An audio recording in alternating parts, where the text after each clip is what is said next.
Entonces, esta tarde vamos a tener la ponencia de cuatro colegas, ellas y ellos expertos en el tema, entonces nos agrada mucho que con varios de ustedes ya hemos compartido en foros anteriores. Y la idea de hoy es justamente tratar un poco de ver esta mirada estadística, ¿no es cierto?, a los datos de la población LGBTI.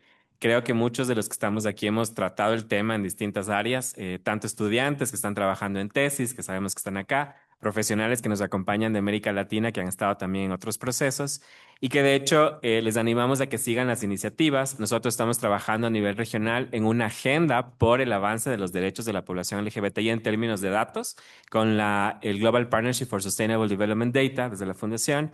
Y acá también después les invitamos a que conversemos un poquito más, ¿no? Más distendidos luego del coloquio.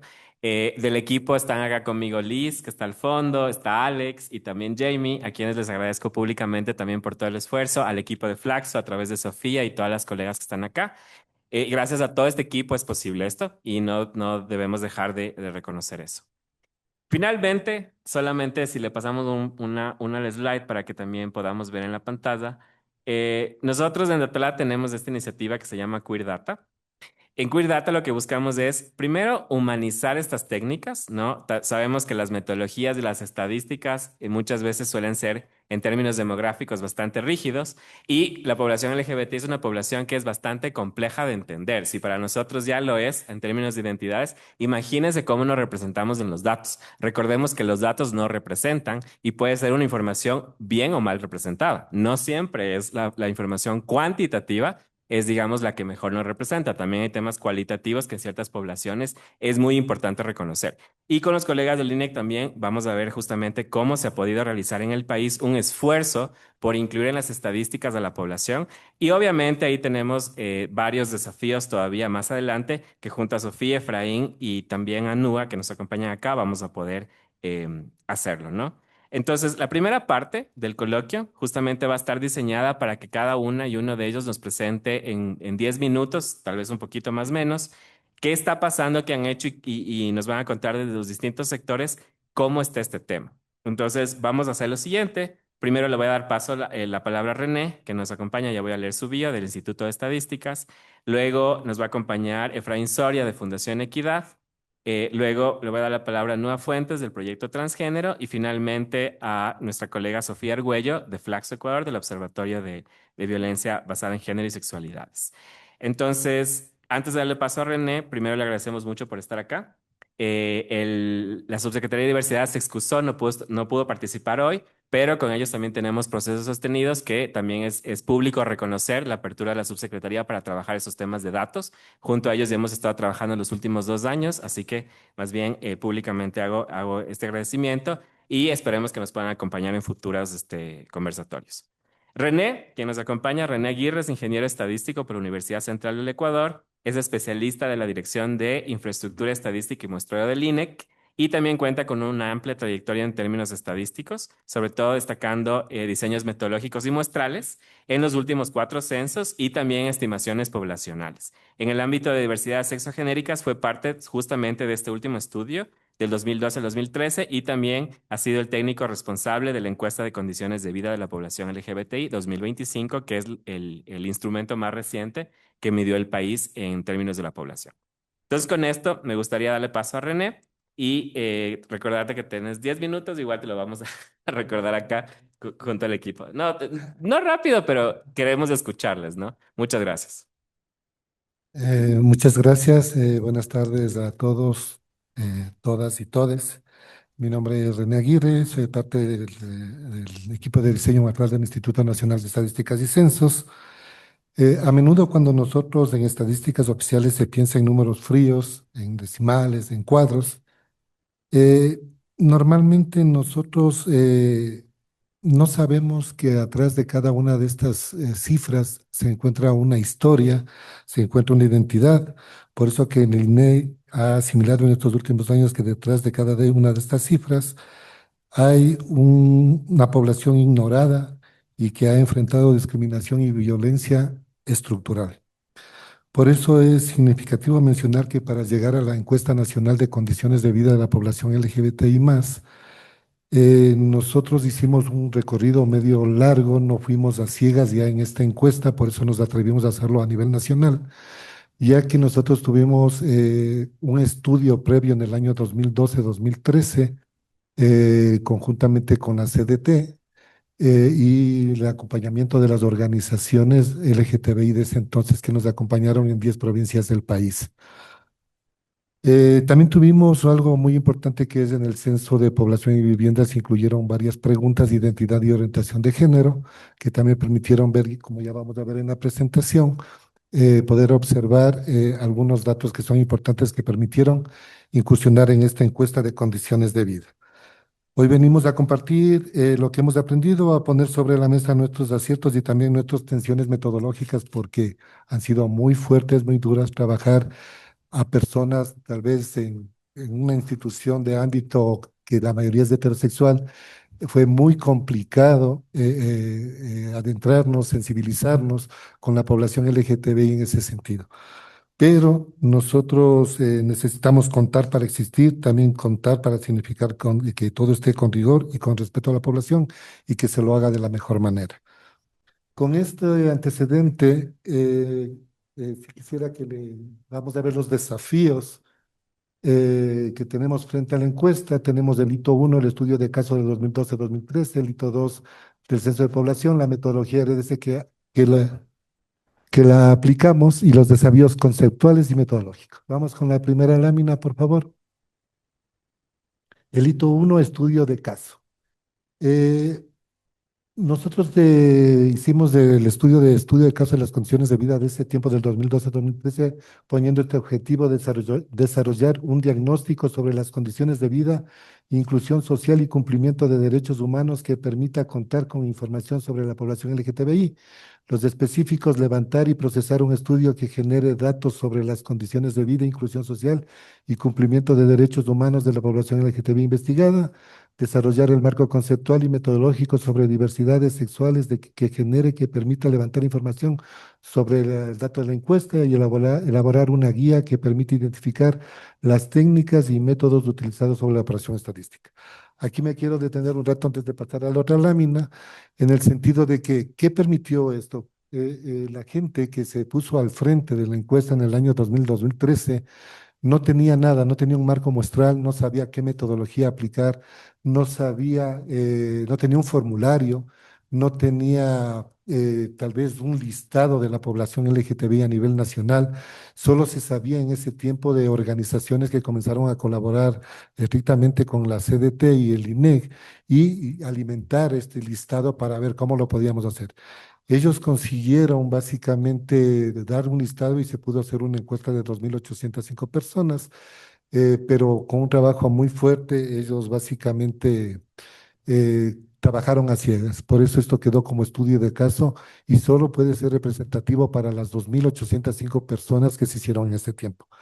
Las organizaciones, básicamente para nombrarlas, porque es muy importante, porque también nos colaboraron en esta nueva etapa, fueron Organización Ecuatoriana de las Mujeres Lesbianas, Fundación Causana, Fundación Ecuatoriana de Equidad de Quito y Guayaquil, Proyecto Transgénero, Taller Comunidad Mujer, Igualdad de Derechos, Ya, Dionisios, Asociación Lésbica Mujer y Mujer, Asociación Silueta X, Fundación Diverso Ecuador, Colectivo Activistas Lesbos, Red Trans del Oro, Fundación de Transgéneros Peninsulares.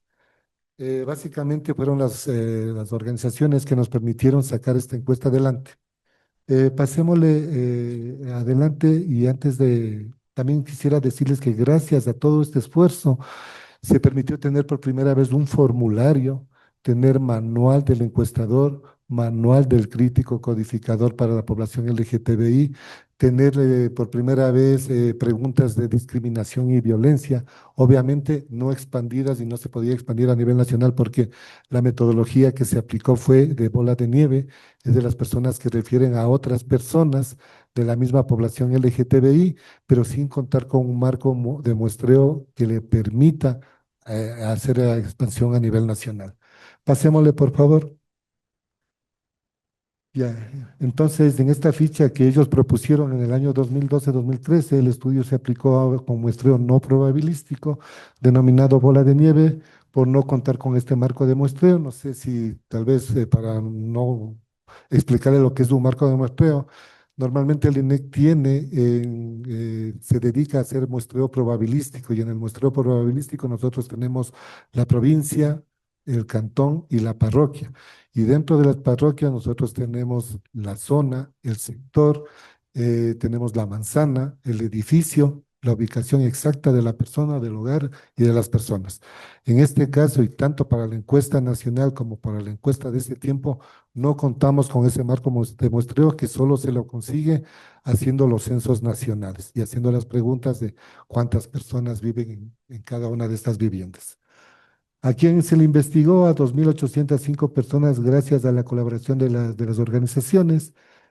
Todas fueron de la población LGTBI. Se investigaron en las ciudades de Quito, Guayaquil, Puerto Viejo, Machala, Babahoyo, Ibarra, Santa Elena, Libertad y Manta. Las he anotado principalmente estas 10 ciudades porque realmente en los próximos cuadros que vamos a ver, nos vamos a dar cuenta que ahí no estaba concentrado, o sea, que básicamente no se tenía ningún tipo de conocimiento en ese tiempo de cómo estaba distribuida la población LGTBI. Y ya con datos censales nos dimos cuenta que la realidad es otra.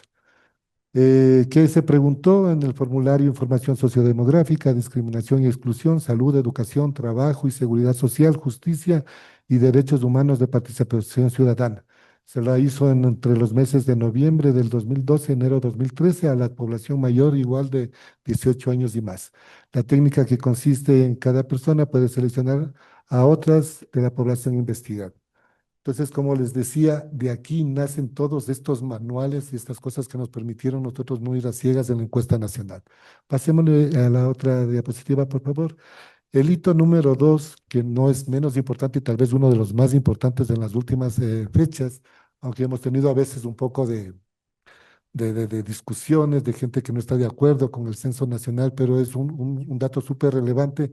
Pasémosle a la parte de los datos del censo nacional. Normalmente todos los censos anteriores se había recogido cuál fue el sexo al nacer, hombre o mujer. En la encuesta nacional de condiciones de vida nosotros ya le pusimos sexo asignado al nacer. Ya comenzamos a comprometernos con la población LGTBI para poder tener un dato más preciso y que sea el asignado, no categorizarlo directamente como hombre y como mujer. Dentro de esto, las dos preguntas que permitieron básicamente ya afrontar, y eso es algo pionero también a nivel de Latinoamérica, incursionar por primera vez con preguntas de identidad y orientación sexual. Entonces, aunque fueron opcionales, por eso es que no podemos decir no sé si ustedes se acuerdan del censo 2022, a ustedes les dijeron, se acercaron y les dijeron, aquí en esta vivienda existen personas de la población LGTBI. Era opcional y tal vez la persona no era la adecuada para decir. En todo caso, se quedó muy escondida, por detrás la población LGTBI y no se pudo observar. Démosle un enter, por favor. Entonces, con estos datos, nosotros pudimos ya saber y distribuir por el DPA, por la provincia, de todas las provincias del país, cuánta población mayor de 18 años tiene y cuánta población LGTBI hay en cada provincia. Ahí nace recién la parte de que le podríamos hacer nacional. Como pueden ver, por ejemplo, por un ejemplo, por cada zonal que tiene el INEC, Carchi tenía 2.575 personas. O sea, ¿por qué no podemos hacer una encuesta y un cálculo muestral con 2.515 personas? Este dato no lo tenían en el 2012, pero acá nosotros ya lo comenzamos a pensar. Si teníamos, por ejemplo, en provincias del Oriente, no sé, Morona, Santiago, 4.409, ¿quién sabía eso antes de un censo nacional? Eso fue muy importante y eso determinó, aunque se quedó mucha población oculta, no se autoidentificó o no contestó el censo porque fue pregunta opcional, pero nosotros pudimos determinar ya con los datos censales que el 2.4% de la población era LGTBI, pero también ese dato también ya nos generaba un poco de dudas porque era opcional y no estaba tomada toda la población que se identificó. En base a eso, podemos pasarle un enter, por favor. Se determinó quitándole esta parte de que se llaman los datos imputados, o sea, cuando no se completó la encuesta, cuando no se tuvo todos los datos adecuados de trabajo, de dónde vive, dónde nació y cosas por el estilo, se imputa y quedó una población de 270.970 personas, que representa, como ya había dicho, el 2,4% de los 11.151.833 personas que son las mayores de edad en el territorio según el censo 2022. Démosle un enter, por favor. Ya. Con estos datos también podemos observar que ya con el dato censal nosotros ya podemos determinar en valores absolutos, o sea, quiere decir que esto no es ninguna muestra, son datos reales, que las provincias del Guayas tiene 67.277, Pichincha 48.757, Manabí 269, 26.000, perdón, 26.972 personas. ¿Puedes darle un enter? Que nos representa el 52,8%. Dale un enter, ya. El 52,80% de la población. Eso quiere decir que las tres provincias, para nosotros tomar decisiones ya en el operativo de campo y hacerlo, sabíamos que en esas tres provincias teníamos que concentrarnos fuertemente y poner todo nuestro esfuerzo para representar el 52,8% de la población LGTBI. Démosle un enter más.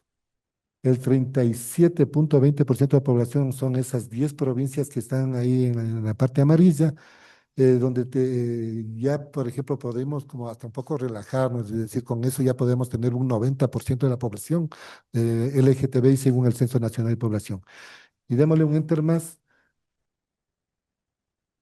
démosle un enter. Y el 10% son todas las que ven en parte azul, que son todas las provincias del oriente principalmente, más Bolívar, Cañar, Carchi y Cotopaxi, Yucatán y Cotopaxi son las que representan ese 10%. Con esta información, nosotros ya podemos decir que sí se puede hacer la encuesta nacional de condiciones de vida. Y ahí surgieron varias situaciones que nosotros logramos hacer con el Ministerio de la Mujer y Derechos Humanos de ese entonces, quien hizo la propuesta y sacó los recursos públicos para poder hacer esta encuesta. Nos pidieron que hagamos la presupuestación, cuántas personas iban a ser. Nosotros, para hacerlo mejor, quisimos que esto sea el doble, pero lastimosamente el presupuesto asignado fue de $530.000, casi algo parecido a lo que se hizo en el 2012-2013, que fue de 494.000. Entonces ustedes ya pueden imaginar que como INEI nosotros teníamos un limitante a lo que queríamos llegar para ampliar esta situación. Démosle un enter, por favor. Ah, ya. Con este antecedente y con todo lo que les digo, se firmó el convenio con el Ministerio de la Mujer y Derechos Humanos donde así como lo hicieron en el 2010, así como lo hicieron, perdón, en el 2012, así como lo hicieron con el Censo Nacional de Población, aquí se hizo el convenio con el Ministerio con 40 cláusulas de antecedentes. Esto quiere decir que se peleó por el presupuesto, se peleó por cuántas encuestas iban a hacer, se peleó en todo el antecedente de cómo tenía que hacerse a nivel nacional, estudio de caso y cosas por el estilo. Los comparecientes fueron el Ministerio de la Mujer y Derechos Humanos en tiempo Ministerio de Mujer, el INEC nada más, y también se comprometieron en este convenio la cooperación alemana, que se la denomina GIS, donde se pusieron 19 puntos de base legal, es decir, si tuvimos unos 10, 8 datos de base legal como Yakarta, CIDH en el 2016, 66, 66 países que se comprometieron a respetar la parte de identidad y orientación de género por las Naciones Unidas y cosas por el estilo, y algunas más.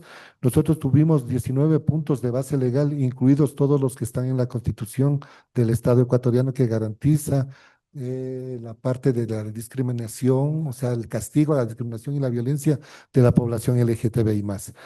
Tuvimos obligaciones de partes, tanto el Ministerio de la Mujer en ese tiempo como nosotros nos pusimos al frente de la parte estadística y el Ministerio de la Mujer se puso al frente de toda la parte de conseguir la información LGTBI en todas las provincias del país. Ellos consiguieron el financiamiento y la propiedad intelectual y la confidencialidad fueron otro de los puntos principales y la administración entre los más importantes que se puede existir en este convenio que son de 17 hojas, que también es público y que se lo puede analizar todo el esfuerzo que hicieron las dos instituciones para llegar a la encuesta nacional de condiciones de vida. Con ese antecedente y con la reunión con los técnicos de nuestra institución en ese entonces, habían dos de matemáticos muy renombrados y de la mejor calidad que hay en el país, conversamos de qué tipo de metodología se puede hacer. Analizamos que no existía el marco maestro de muestreo, era imposible, pero nos pusimos de acuerdo en que se podría hacerlo un poquito mejor, o sea, ya incursionar en esta metodología que se llama RDS, Responde and Drive Sample por sus siglas en inglés, donde ya el referido se lo va poniendo de una manera más cuántica, más sutil, o sea que se va haciendo mayores controles en todas las áreas para no tener ningún tipo de problema en las estimaciones a futuro. En ese sentido, nosotros podemos decir que el muestreo dirigido por los respondientes de RDS es una técnica de muestreo no probabilístico de cadena de referencia diseñada para estudiar poblaciones ocultas o de difícil acceso, que carecen de un marco muestral definido. Aquí también me quiero detener en que la parte no es que realmente la población LGTBI es totalmente oculta. Tal vez en la encuesta ya nos dimos cuenta que la población oculta es básicamente la que tal vez se enferma con algún problema de transmisión sexual, que tiene SIDA o algo por el estilo. Esa es realmente la población que se oculta. Pero la población, nosotros lo habíamos puesto en una fórmula que ya lo vamos a ver, el 30% tal vez de tasa de no respuesta. Pero realmente la población sí se identifica, sí quiere colaborar, sí está presente en todas las provincias del país. Entonces, para lograr esto, se pone un proceso de reclutamiento, se consigue las semillas. Estas semillas de la selección intencional de un grupo de personas de la población objetivo. Esto nosotros habíamos puesto una alerta roja al Ministerio de la Mujer en ese tiempo, diciéndoles que si ellos no nos consiguen las semillas, el INEC no se compromete a hacer esta encuesta. Porque cuando nosotros hicimos el primer recorrido a nivel nacional, nos encontramos primero que por ser heterosexuales o tal vez no pertenecer a la población, no nos contestaban el teléfono, no nos hablaban, nos bloqueaban y cosas por el estilo. En ese sentido, ya se trabajó con la Subsecretaría de Diversidades del Ministerio, que ellos también se comprometieron a hacer un recorrido nacional con todas las organizaciones en cada provincia del país, donde ellos pudieron comenzar a conseguir las primeras semillas que tienen que ser representantes, líderes, personas representativas que tengan sus redes amplias para poder garantizar el arranque de la encuesta nacional. En ese sentido, los compañeros lograron hacer una encuesta de 800 semillas a nivel nacional distribuidas en todo el territorio. Ellos, además, nosotros a nivel de INEI hicimos una validación del dato llamándoles a las 800 personas y consiguiendo 400 semillas a nivel nacional que nos dijeron sí queremos colaborar con la encuesta nacional de condiciones de vida. A todas se les llamó, obviamente tuvimos que seguir muchos protocolos para ya no tener ese problema del rechazo inicial que tuvimos porque el INEI carece tal vez de esa parte de población LGTBI que pueda ayudar en este tipo de metodologías. A cada una de estas semillas que son líderes, que tienen que cumplir una serie de requisitos, se les entregó 3 cupones. Se les llama así en la metodología, pero son personas que en el sistema nosotros pudimos controlar. Se les dio solo 3 personas para que nos refieran, para que así tengas tú, por ejemplo, yo soy amigo de 500 personas, yo máximo puedo referir a 3. Y ese sistema, gracias a la contratación de 2 ingenieros, lo lograron crear y lo hicieron para no tener duplicaciones ni datos atípicos dentro de la información cuando sea el momento del levantamiento de la información. Cada participante recibe este número limitado de cupones para reclutar a personas de su propio círculo social y con ellos se va construyendo de ola en ola. A ellos se llama ola cero, a los otros reclutados ola uno, a los otros reclutados ola dos, y así se va reclutando de 6 a 10 olas, 6 mínimo, para nosotros poder tener un equilibrio en la asignación del tamaño de la muestra y 10 para ver ya el equilibrio total. Los elementos técnicos del tamaño de la red personal, se le pregunta a cada participante a cuántas personas conoce dentro de la población objetivo. Eso es una cosa de los supuestos importantes que debe cumplir el RDS. El INEC no lo logró al 100%. ¿Por qué? Porque si yo les preguntaría a cualquiera de ustedes, decir, dime exactamente cuántas personas conoces o están en tu teléfono de tu red social. Y en tu red social va a estar mezclado tu papá, tu mamá, tus familiares, tus amigos y la población obviamente LGTBI. Entonces es muy difícil preguntarle a cada persona y peor a 6.147 que fue el tamaño de la muestra, decirles de eso. Solo ahí ya te lleva un lazo de tiempo que encarece la encuesta. Entonces, con eso nosotros lo que dijimos que dentro de esta situación nosotros tenemos que lograr que ellos refieran a los tres más importantes, a los que más conocen y nos puedan colaborar. Se corrigió la homofilia, se estudió el equilibrio y dentro de los estimadores se aplicó el RDS de Ball-Hancock, que utiliza la ponderación basada en el inverso del tamaño de la red. Uno dividido, o sea, si yo fuera LGTBI, divido uno para mi tamaño de red. Uno, si conozco 500, uno para 500, y ese me da lo que me preguntaba hace rato, el tamaño de la red. Pasémosle pronto a la otra. Se cumplieron una evaluación formativa, es decir, a todos se les sensibilizó, a cada persona, tanto del personal del INEC, que no es sensibilizado, más de 3 a 4 sensibilizaciones, hizo el diseño de la planificación con el equipo técnico, el reclutamiento y el seguimiento de la encuesta. Pasémosle, por favor, porque ya tengo poquitos minutos. Ya. Entonces se siguieron los protocolos bajo estos enfoques orientadores, entrega de orientación claras para el acercamiento respetuoso, fortalecer habilidades para la recolección ética y responsable, aplicar igualdad y no discriminación, interculturalidad en el campo para cada uno del personal contratado y del personal del INEC. Pasémosle, por favor. El diseño y la planificación, ahí pueden ver el objetivo que fue obtener información estadística sobre las condiciones de vida de la población LGTB en el Ecuador, que contribuye a la construcción de políticas públicas del Estado y que garanticen su reconocimiento y protección en los derechos de ámbitos públicos y privados. Y ahí tenemos los específicos. Pasémosle, por favor. Eh, Aquí está el cálculo del tamaño de la muestra, como les había dicho, tenemos el N. Lo más importante de rescatar en este gráfico es que el 2.8 fue el efecto de diseño que se consiguió con la encuesta del 2013. Eso quiere decir que 2.8 veces más personas para lograr la misma calidad aplicando el RDS. Tenemos y la tasa de no respuesta que le pusimos en el 30%, aunque no la utilizamos porque logramos hacer las 6.656 encuestas de las 6.147 planificadas. Pasémosle, por favor. También hicimos este cálculo de la asignación del tamaño de muestra. La principal es la final, la que aplicamos, porque nos dimos cuenta que la asignación equitativa no se puede lograr y tener mejores estimaciones.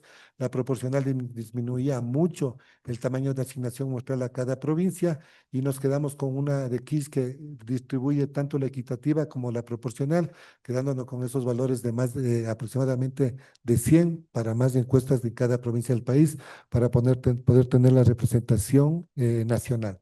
Pasémosle, por favor. Dele nomás. Pásale nomás. Ya, aquí nosotros también algo que es esencial, porque créanme, estamos hablando de alrededor de unas 60 horas de pasar hablando para explicar lo que es toda la metodología. Hemos tratado de resumir. Las semillas se escogió por cada provincia, 258 semillas. Cada semilla en cada provincia era una lesbiana, un gay, un transmasculino, un transfemenino, un bisexual y un otro para poder representar a toda la población LGTBI. Y cada uno de ellos podía referir en la ola uno a una lesbiana, gay, transmasculino, bisexual y otro, para así darle representatividad y no queden subrepresentadas a futuro. Pasémosle por favor a la otra lámina. Ya, esa es la provincia de Carchi como ejemplo. Se les dio semillas principales a cada uno de lesbianas, gays, masculinos y semillas de reemplazo. Y si estas fallaban ya en el momento del operativo de campo, ellos podían a través del sistema generar más semillas. Es decir, nosotros teníamos que cubrir y que sean representados todos los subgrupos, que no es que lo hizo el INEC por si acaso, sino que esto fue consensuado asimismo con todas las organizaciones y esta parte sí lo hicieron los especialistas del ministerio y todas las personas que nos colaboraron como consultores. Pasémosle, por favor. Ya. Esa fue la distribución que hicimos. Aquí también tuvimos un gran cambio frente a la metodología del 2010, del 2012, perdón. Se le puso a un encuestador en cada provincia del país, en las más grandes que tienen más población LGTBI, se le puso cinco en Pichincha, seis en Guayas, tres en Manabí y dos en Los Ríos. Se les proporcionó por primera vez como encuesta un vehículo a cada uno para que a cada encuestador, no al supervisor, a cada encuestador, para que se pueda trasladar dentro de su ámbito de la provincia. Se le consiguió una sede operativa, se le consiguió asistir a su sitio de trabajo, consentidamente, ¿no? A su sitio de trabajo, a su domicilio, donde el encuestador quiera realizarse la encuesta y sí que tenga ningún tipo de problema de que tenga problemas con la seguridad. Se priorizó la participación del personal perteneciente a la población LGTBI. Todos nuestros encuestadores pertenecen a la población LGTBI más. Pasémosle, por favor. Dale nomás otro enter, otro enter.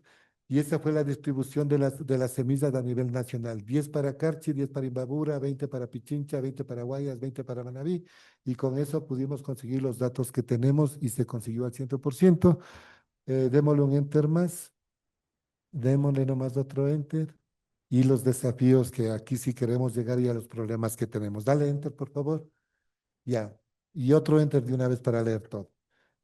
Los equilibrios de los desafíos conceptuales del equilibrio entre la comparabilidad y la actualización. Mientras la población LGTBI no tenga un listado, un marco de muestreo, nosotros a lo mejor en las próximas encuestas nos va a seguir, vamos a tener que seguir aplicando el RDS, tal vez un poco más avanzado como el SS o seguir con el RT2 para que tengan comparabilidad en el tiempo y juntando a todas las organizaciones LGTBI que puedan proponer más preguntas. ¿Qué le faltó a esta encuesta? ¿Qué le hace falta en temas de discriminación, de violencia? Que no le agrande y le haga más costosa, sino más bien reducirla a una forma más sistemática que permita ser más comprensible. Enfoque de interseccionalidad, avanzar en el cruce de información sobre la población LGTBI con variables como etnia, nivel socioeconómico y otros. ¿Qué problema tuvimos, por ejemplo, nosotros no tener un marco de muestreo?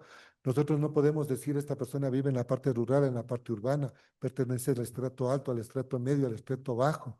No podemos. En ese caso, si las organizaciones, que son las llamadas, en este caso, o conjuntamente con el Ministerio de la Mujer y Derechos, tienen que fortalecer eso para nosotros poder fortalecer estas desigualdades acumuladas cuando queremos mezclar un dato con otro. Inclusión adecuada de la población intersexual, garantizar que las preguntas dirigidas a la población sean claras, pertinentes y respetuosas.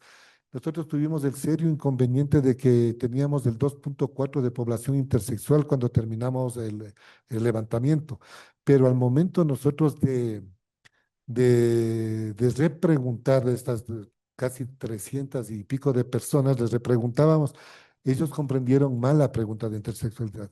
En ese sentido, sabemos y nos dimos cuenta que las personas que nos colaboraron en estas preguntas de intersexualidad todavía les hace falta. Y en el coloquio anterior que tuvimos la vez anterior, sabemos que los grupos todavía no están, necesitamos de organizaciones intersexuales para poder adentrarnos en este tema de la intersexualidad, si no seguirá siendo un mito. En las partes metodológicas de los desafíos, dependencias de semillas, es fortalecer la selección de semillas por provincia y procurar que sus redes sean diversas.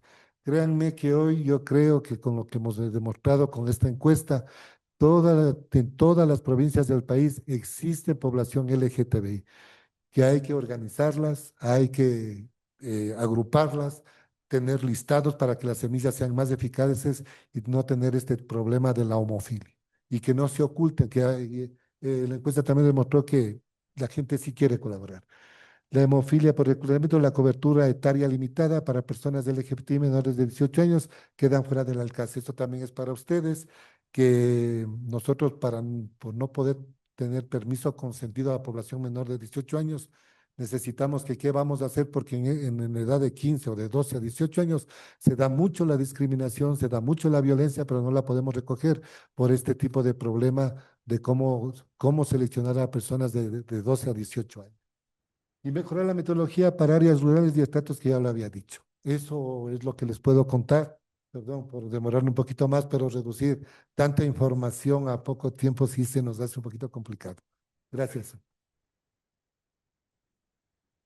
No, más bien, gracias René, igual te asigné el tiempo que le íbamos a designar a la subsecretaría. Entonces ahí ya cumplimos con esos tiempos. Y bueno, como ustedes ven, el reto es grande, o sea, pero este primer esfuerzo nos permite identificar justamente reflexiones al respecto y demás de cómo podemos mejorar los procesos y etcétera. Y también debatir sobre ciertos temas que al final obviamente están sobre la mesa, la visibilidad, qué tan importante es, qué variables dentro de este grupo SOGS que son las más relevantes que debemos incluir en los registros administrativos, en las encuestas, etcétera, que son temas que poco a poco obviamente desde la sociedad civil, la academia, seguimos contribuyendo. Y bueno, por eso me gustaría darle paso a un gran amigo, Efraín Soria, que nos acompaña también esta tarde. Ustedes lo deben conocer también. Efraín es psicólogo educativo por la Universidad Central del Ecuador, es un activista nacional desde la Fundación Ecuatoriana Equidad y también promueve justamente el tema de derechos humanos en las poblaciones LGBTIQ+, y sobre todo también ha trabajado muchísimo en temas de respuesta a los temas de VIH. Es miembro de varias redes como Red Gay Latino, y también ha sido consultor y colaborador en varias organizaciones como el PNUD, el MIES, la Fundación Octaedro, la Corporación Quimirina, el Sistema de Naciones Unidas y también la COC de los Países Bajos. Entonces, más bien, Efraín, te cedo la palabra e igual entre 10 y 15 minutos les estaré comentando. Muchas gracias. Muchísimas gracias, estimado Julio. Saludos a todas, todos, todes. Creo que voy a hacer la contrarréplica del compañero del INEN. Y estaba pensando en mi exposición empezar por lo primero, pero voy a empezar en realidad por lo último, porque lo importante de tener datos públicos y tener datos que nos permitan o que les permitan a los tomadores de decisiones diseñar la política pública es muy importante, si no, de lo contrario, esa política puede ser totalmente un fracaso. Y por eso me voy a permitir empezar por lo último de mi exposición. Nosotros en el Ecuador, según el dato del INE y según los datos del censo que sacaron, el último censo que ha sido muy cuestionado por diferentes cosas, no vamos a discutirlas en este momento, pero que se convierten nos guste o no nos guste, se convierten en datos oficiales que se constituyen en el dato del que las instituciones públicas tienen que hacer o referirse para crear la política pública. Y algo muy importante en este sentido, nosotros, como ustedes saben, y como lo ha dicho Julia hace un momento, nos caracterizamos mucho porque trabajamos mucho en el tema de VIH y SIDA. Y, por ejemplo, el Programa Nacional de VIH del Ministerio de Salud Pública actualizó el Plan Estratégico Nacional de VIH. Y para la autorización de este documento tan importante, porque marca qué es lo que se va a hacer en los próximos años sobre VIH, SIDA, prevención, atención, etcétera, etcétera, etcétera. Y si ellos toman datos que se producen en el Ecuador, esos datos se permiten hacer proyecciones a cuántas personas van a comprar la medicación, a cuántas personas necesitamos hacer testeo, etcétera, etcétera. Y, por ejemplo, tomando los datos del INE, nos dicen que en el Ecuador existen tantos 17 millones de habitantes, ¿no? Voy a tomar solamente el ejemplo de la ciudad de Quito. En la ciudad de Quito, según los datos del INE, vivimos solamente hombres. Voy a tomar el caso de los hombres porque es la población más afectada por el tema de VIH.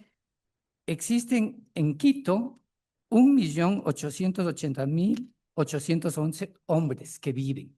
Es más o menos el 48,7% de la población. El resto son mujeres. De esos, si tomamos el dato de cuáles hombres están entre 18 y 65 años, suponiendo que son las poblaciones sexualmente activas, es decir, que tienen una vida sexual tibia y por tanto tienen el riesgo de una infección de VIH o de otras ITS, encontramos que ese dato es de 14.147 hombres para la ciudad de Quito, tomando en cuenta el 2% de lo que dice el INE. Según ese 2%, el Programa Nacional del VIH pone alcanzar al 2% de la población de hombres que tienen sexo con hombres. ¿Qué significa en términos generales? 14.154 hombres que van a ser intervenidos. Pero si tomamos en cuenta cuántos hombres que tienen sexo con hombres han sido notificados en la provincia de Pichincha con la infección de VIH, resulta que son más de 16.000 personas. ¿Qué significa? Que ya han alcanzado la cifra, pues, o sea, ya no tenemos nada que hacer. Pero eso no es tan cierto, porque en el año 2024 El Ministerio de Salud Pública reporta que se diagnosticaron al 24% de las personas de las nuevas infecciones de VIH, el 24% en estado SIDA. ¿Qué significa? Que hay personas que han estado con esa condición de salud más de 7 años y recién cuando está su salud totalmente deteriorada, se les ha hecho el diagnóstico. Y es en el 2024. En el 2025 las cifras son más espeluznantes. El 41% de los nuevos casos de VIH, el 41% se diagnostican en estado SIDA.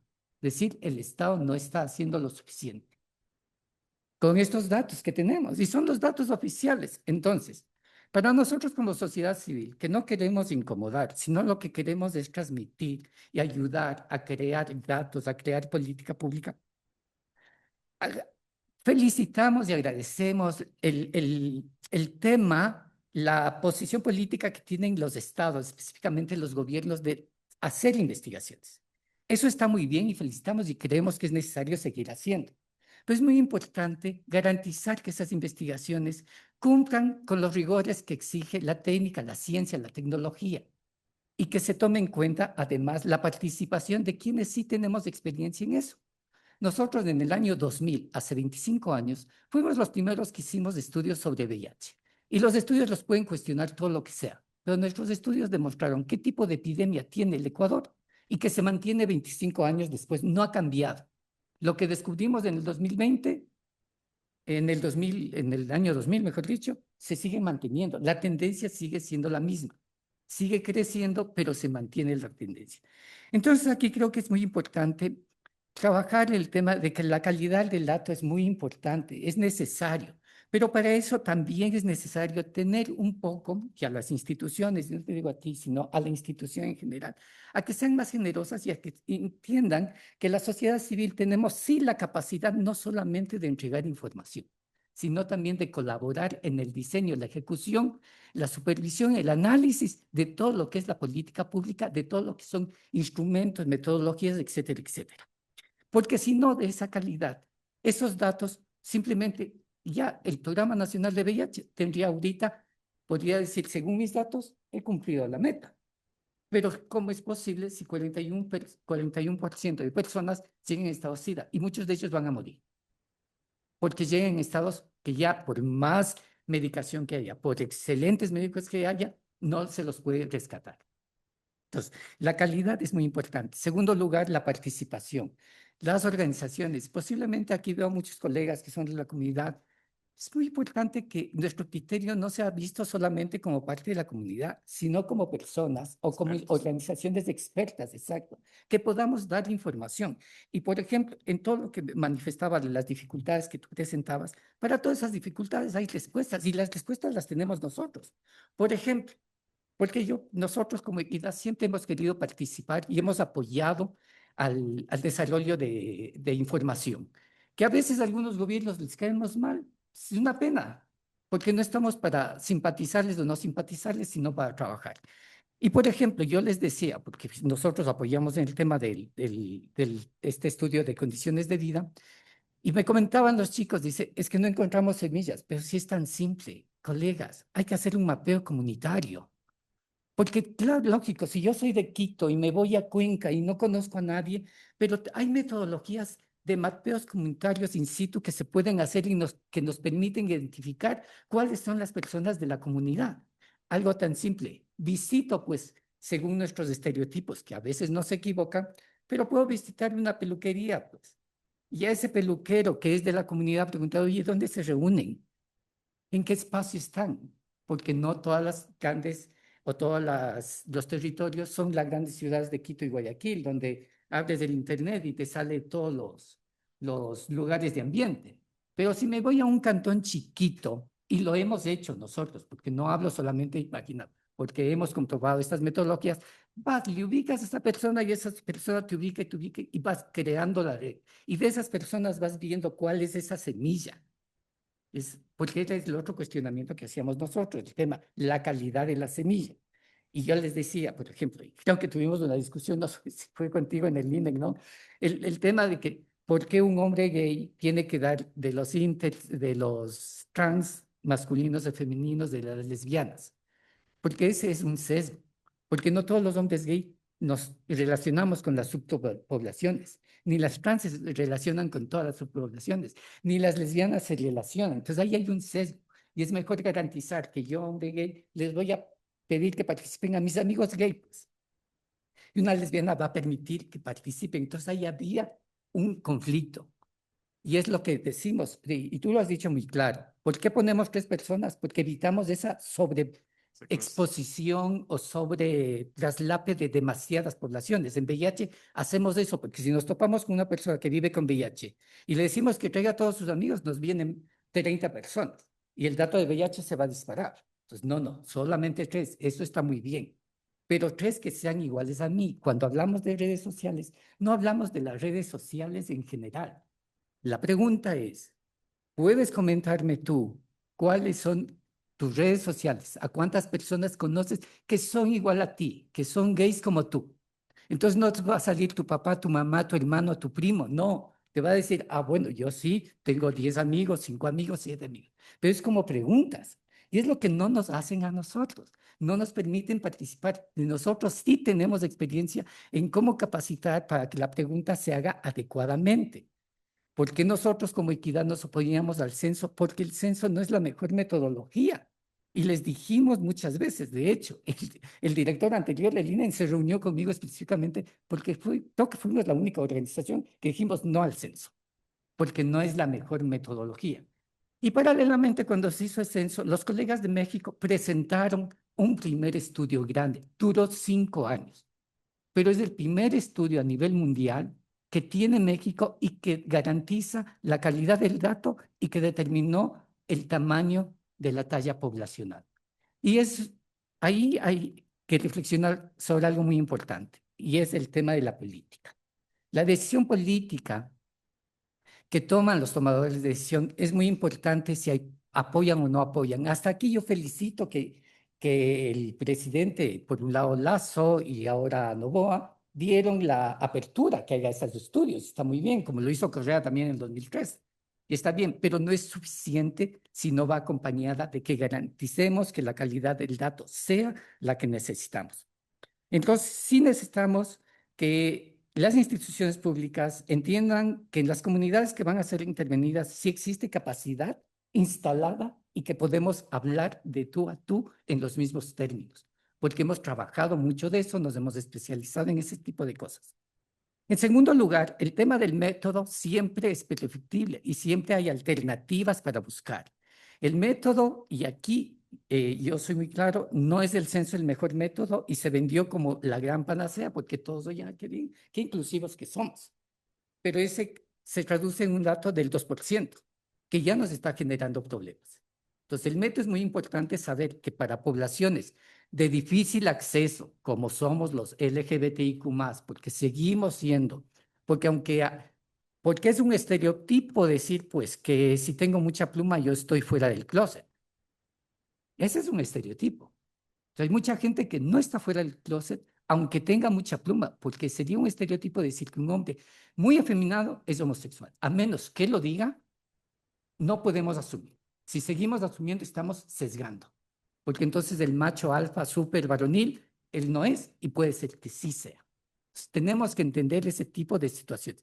El contexto en que se desarrollan las organizaciones, o mejor dicho, las poblaciones es muy importante. Si es un pueblo pequeño de 300.000 habitantes donde todos se conocen, va a ser más difícil que logremos encontrar personas. No es que no existen, sino que es más difícil, pero si encontramos el método adecuado o aplicamos el método adecuado, puede ser. Que en una ciudad tan grande como Quito, donde yo abiertamente puedo decir que soy gay, de hecho todo el mundo sabe que soy gay, pero yo voy a la calle y nadie me conoce. O sea, tampoco es que todo el mundo me conoce, entonces vean cómo es la situación. Y la decisión política tiene que ir acompañada de una decisión financiera. Yo te digo sinceramente, a mí el RDS me encanta. He trabajado muchas veces, he dado capacitaciones, de hecho he viajado a otros países para darles las capacitaciones sobre RDS, porque nosotros aplicamos por primera vez RDS en el 2012 y fue el éxito, fue el éxito. Y en el 2013 salió la encuesta de calidad. Yo comparaba. Es imposible comparar los datos, pero sí comparaba las metodologías y veía cómo la calidad de datos era diferente. O sea, en RDS hicimos en Quito en el año 2012 y resulta que hombres gay participaron 428 y de las mujeres trans llegamos a 175. Y luego vemos el estudio del INE de 2013 que, oh, sorpresa, 800 gays, 800 lesbianas, 800 trans. Entonces, ¿dónde está? ¿Qué pasó? ¿Por qué en el uno, además que en RDS hay una metodología, hay parte de la metodología que es la entrega de incentivos? Los incentivos hacen que la gente participe. En Estados Unidos el incentivo son $50. Aquí no nos podemos dar ese lujo, pero nosotros sí dábamos $5 o dábamos una recarga de teléfono, pero recibía la persona que participaba, no el encuestador. Entonces hay lecciones ahí que debemos sentarnos a ver algún momento para garantizar que el dato que recogemos sea en realidad el dato que necesitamos que nos permita generar esa política pública. Y si no, de lo contrario, vamos a tener estos problemas de que la política va a estar sesgada, no va a estar de acuerdo a la dinámica, como les vuelvo a repetir, en temas de VIH, que es el tema que más manejamos, ya existe un sesgo ahí, que necesitamos seguir insistiendo por qué estamos diagnosticando VIH en etapa SIDA, por qué no se hacen las pruebas suficientes o porque a lo mejor ya el ministerio está pensando, no, pues ya hicimos, ya cumplimos la meta y ya se acabó. Pero no es verdad, no es verdad, porque tenemos más infecciones. Ustedes han visto que hemos, no sé quiénes nos siguen, pero hemos puesto unos llamados de atención porque no hay medicación en el IES. Entonces tenemos, porque esto nos ayuda. Porque al IES le va a ayudar a saber que, el 2% de los usuarios del IES, tengo 3.000 personas, tantos son hombres. Este 2% seguramente son hombres que tienen sexo con hombres, voy a comprar. Pero si no tienen ese dato o compran el 2% y resulta que somos del 4%, a medio año se quedan sin medicación. Y ya es lo que ha pasado. Se quedaron sin medicación. Entonces, solamente esa reflexión muy importante de que creo que la simbiosis entre instituciones públicas, la sociedad civil, las comunidades se pueden dar, pero debemos dejar un poco los protagonismos o los sesgos ideológicos, políticos. Las organizaciones no hacemos política partidista. Hacemos política, sí, pero no partidista. Y podemos sentarnos con todos los gobiernos, de izquierda a derecha, no importa. Puede ser que tengamos nuestro corazoncito a donde sea, pero tenemos la obligación de sentarnos e influir, porque está garantizada la participación de la ciudadanía en la Constitución. Y lo que queremos no es solamente llamar la atención, decir, a ver, hagamos esto, podemos hacer eso y mejorar. Entonces, esa nomás la reflexión y no es con dedicatoria, sino es simplemente pensar cómo nos está afectando el dato que se transforma en política. Muchísimas gracias. Buenísimo, muchas gracias, Efraín. Yo creo que ahí algo que me lleva también a pensar es obviamente lo que se trabajó en el censo y en la encuesta es un subregistro, no va a ser un registro de la población y eso creo que lo tenemos que quedar súper claro. Y lo otro es que en el país sí nos tenemos que mover hacia que los registros administrativos que ya tienen justamente más población ahí, incluyendo la población que se hace atender en los sistemas de salud pública, incluyan las variables OGS, que es justamente para entender cómo está la población también siendo atendida. Entonces eso tal vez nos abre un siguiente coloquio que es trabajar sobre metodologías específicas, ¿no? Porque hay distintos enfoques, igual fuentes de datos hay un montón, entonces debemos saber cuáles vamos a trabajar. Y bueno, con esto me paso también a presentar a Nua. Nua también, Nua Fuentes, es colega del proyecto Transgénero. Nua es socióloga en ciencias políticas, maestrante en ciencias sociales, activista transfeminista y artista ecuatoriana. Su trabajo articula la investigación social, la política pública, la producción artística y la defensa de los derechos de las diversidades sexogenéricas. Ha participado activamente en procesos de incidencia política relacionados a igualdad de género, ciudadanía y derechos humanos, además de impulsar iniciativas de memoria y archivo de las disidencias sexuales, y también se ha caracterizado mucho por el compromiso a la justicia social y la transformación cultural. Así que es un gusto tenerte acá, Nua, y te damos los 12, 15 minutos. Muchas gracias. Muchísimas gracias. Primero quiero como aclarar un poco mi posición. Como dijo Efraín, es muy común que frente a las personas que hemos hecho activismo, nuestros comentarios y observaciones siempre son vistas un poco también como eso, como parte del activismo, pero también nosotros somos capaces de realizar investigación y de hecho muchas veces lo que hemos hecho, la razón por el cual el INEC, por ejemplo, hoy en día tiene que apoyarse en organizaciones sociales para realizar un proceso como este, por ejemplo, tiene que ver justamente con lo que las organizaciones sociales han tenido que suplir frente a ciertos vacíos que hay frente a algunos temas y control del Estado, ¿no? Les voy a compartir unos resultados de una investigación que tenemos desde el censo del 2021. Esta investigación está liderada por la investigadora Tara González de la Universidad de Columbia, Byron Villasís, que también es docente en la universidad de allá. Y tengo el grato honor de decir que esta investigación ganó la beca de estudios para estudios globales del Instituto William, la Facultad de Derecho de esta es una universidad en California, en Los Ángeles, y justamente nuestro estudio intenta abordar lo que pasó en el censo, pero no solamente en el censo de acá, por favor, la siguiente, sino también hacer como unos estudios comparados con Colombia, también con México y Argentina.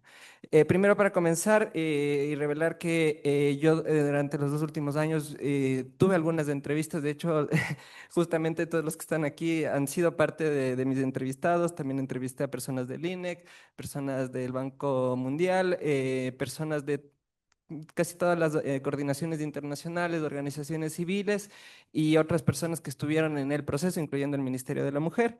Entonces, estos hallazgos tienen mucho que ver con esto, no es únicamente mi percepción. Por favor, la siguiente. Entendiendo que el objetivo de un estudio como un censo, mejor dicho, un censo de población, tiene mucho el de poder recopilar información veraz o, mejor dicho, confiable, que es la palabra que se usa mucho. Y esta palabra es muy importante porque generar este espacio de confianza y este dato confiable no es tan sencillo, ¿no? Entonces yo lo que voy a hacer acá es un poco en base al estudio, mostrar algunas cuestiones que creo que deberían analizarse. Entiendo que el censo en sí es un avance porque ya pone un punto de partida, pero obviamente todo es perfectible y obviamente desde los estudios lo hemos analizado y tenemos mucho que decir, ¿no? Entonces, por favor, las siguientes. La siguiente, por favor.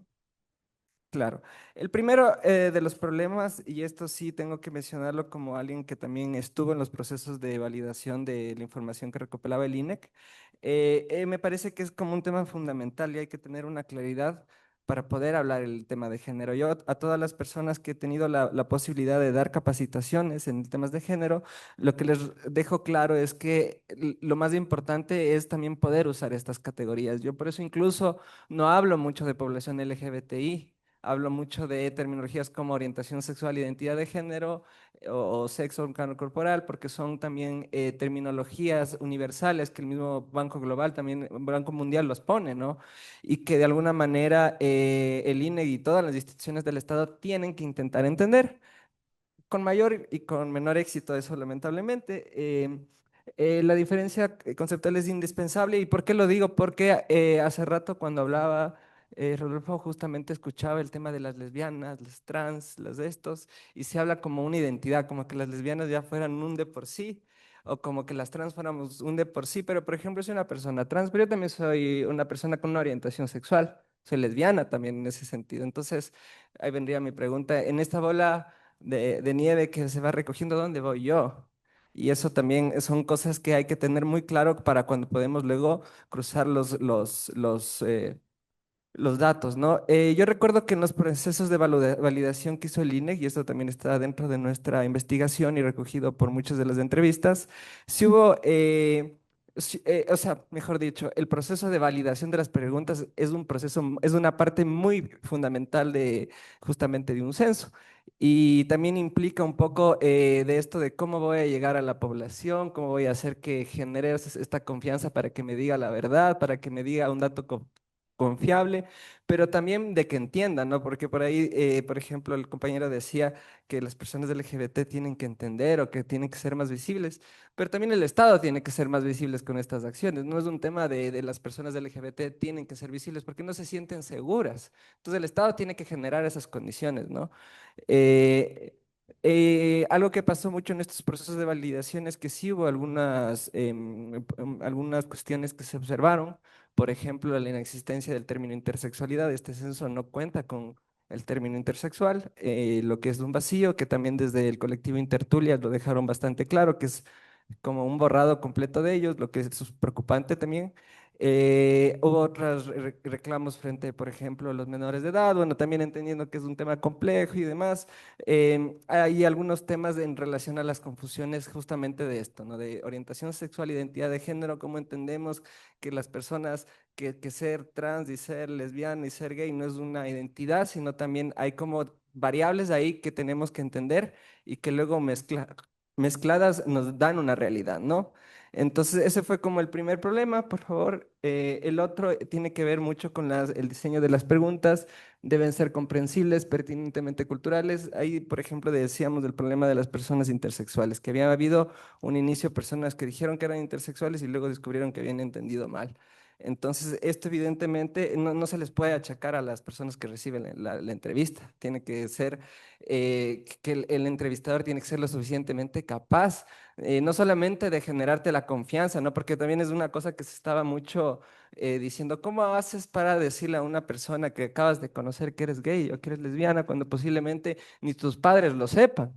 Entonces, a eso es lo que se enfrenta el entrevistador, o sea, cómo genero esta confianza y segundo, tiene que ser exactamente cómo hago que las preguntas sean entendibles, que entiendan lo que estoy preguntando, ¿no? Porque las personas LGBT no necesariamente son expertas en la temática de género, eso somos las personas que estamos aquí en Flaxo, que obviamente estudiamos y todo eso, ¿no? Entonces, es una consideración muy importante.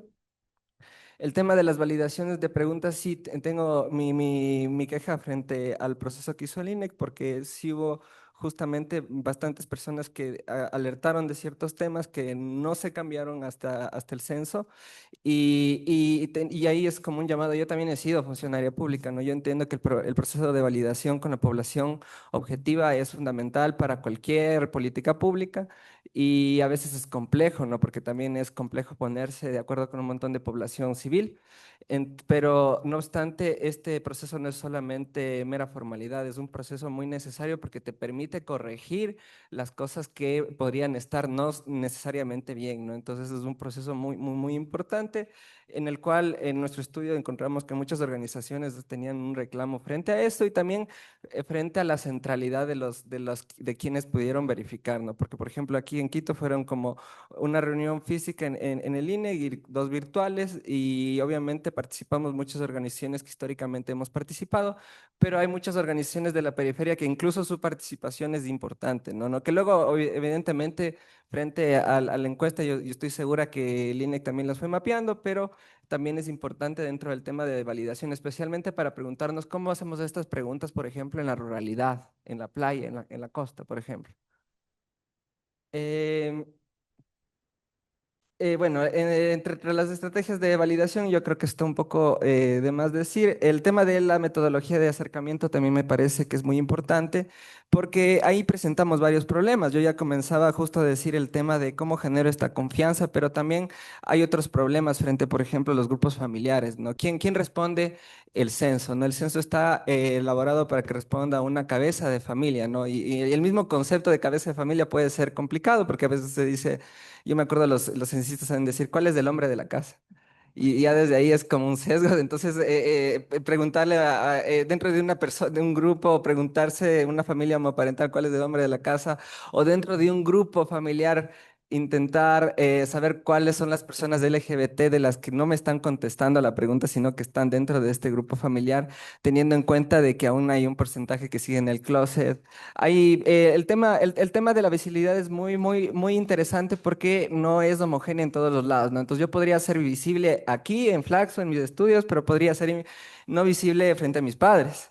o frente a mis caseros, o frente a mi trabajo, ¿no? Entonces, la metodología tiene que contemplar eso, ¿no? ¿Cómo llego a estas personas? ¿Cómo rompo estas barreras que hay, ¿no? Entonces ahí obviamente hay como algunas cosas que pensar. El tema también de cómo llegamos a la población, bueno, yo creo que lo explicó bastante de manera interesante el INEC de cómo podemos llegar de una organización a otra, pero sí, sí también hay como un gran número de organizaciones y de personas que se quedan fuera que no necesariamente están conectados dentro de estos espacios sociales, ¿no? Entonces, de eso, para mí, la única solución tiene que ver con justamente una campaña de frente, de claro. O sea, porque, por ejemplo, cuando teníamos los anteriores censos, era un momento que todo el país se paraba, ¿no? Todo el país se paraba porque todos tenían que responder el censo, ¿no? Ahora, no sé si sea posible eso, pero sí hay que buscar una manera en que todos sepan qué es el censo, ¿no? Porque, por ejemplo, otro tema que también logramos ubicar es que muchas personas, y esto lo sabemos por organizaciones LGBT que nos reportaron en sus entrevistas, dijeron que hay personas que no se enteraron que era el censo o se enteraron después. O en algún momento también lo que pasa, y en esto creo que es la siguiente, perdón, sí, el rol de las personas entrevistadas, ¿no? Que en algunas personas, en algunos casos no preguntaron porque se asumió.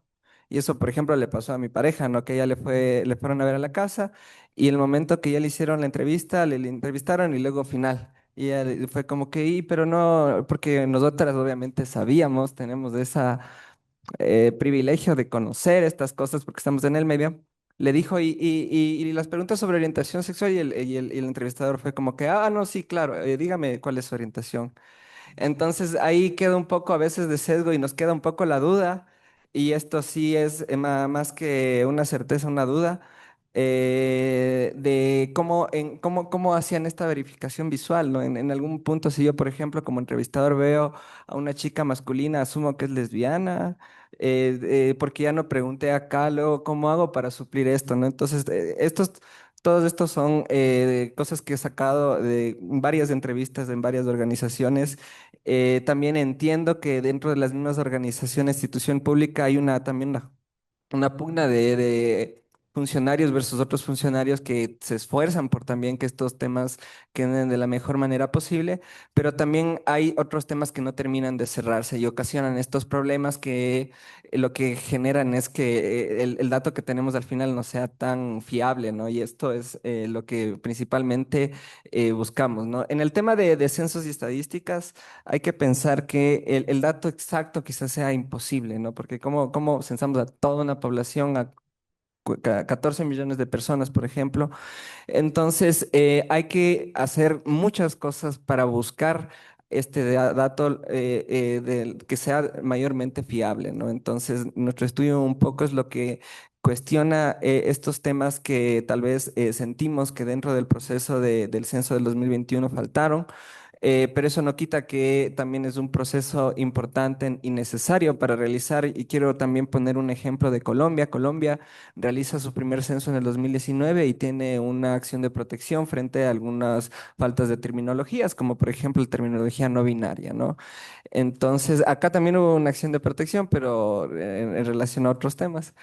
No para incluir temas en el censo, sino más vale como para cuestionar el proceso del censo que lo realizó el movimiento indígena y el movimiento afro. Entonces, lo que quiero decir es que es muy importante generar este dato confiable, ¿no? Entonces, para ello, en Colombia hicieron esta acción de protección y en el 2025 que estaban haciendo su censo, ya estaba planificado ingresar esta pregunta, ¿no? Y esto también es como decir, no es un tema de que vengo acá a votar piedras sobre todo este trabajo que hizo el INE, que obviamente tiene su mérito, pero sí, obviamente estamos úrgidos de datos, ¿no? Efraín mismo lo dijo, ¿no? Los datos públicos son con los que muchas veces se nos ha dicho excusas a la población LGBT frente a políticas más polémicas. Por ejemplo, el cupo laboral trans. Cuando decimos un cupo laboral trans, lo primero es cuántas personas trans, cómo contamos de las personas trans, quién nomás son trans, o sea, quién nomás entra, o sea, cómo verificamos que son trans.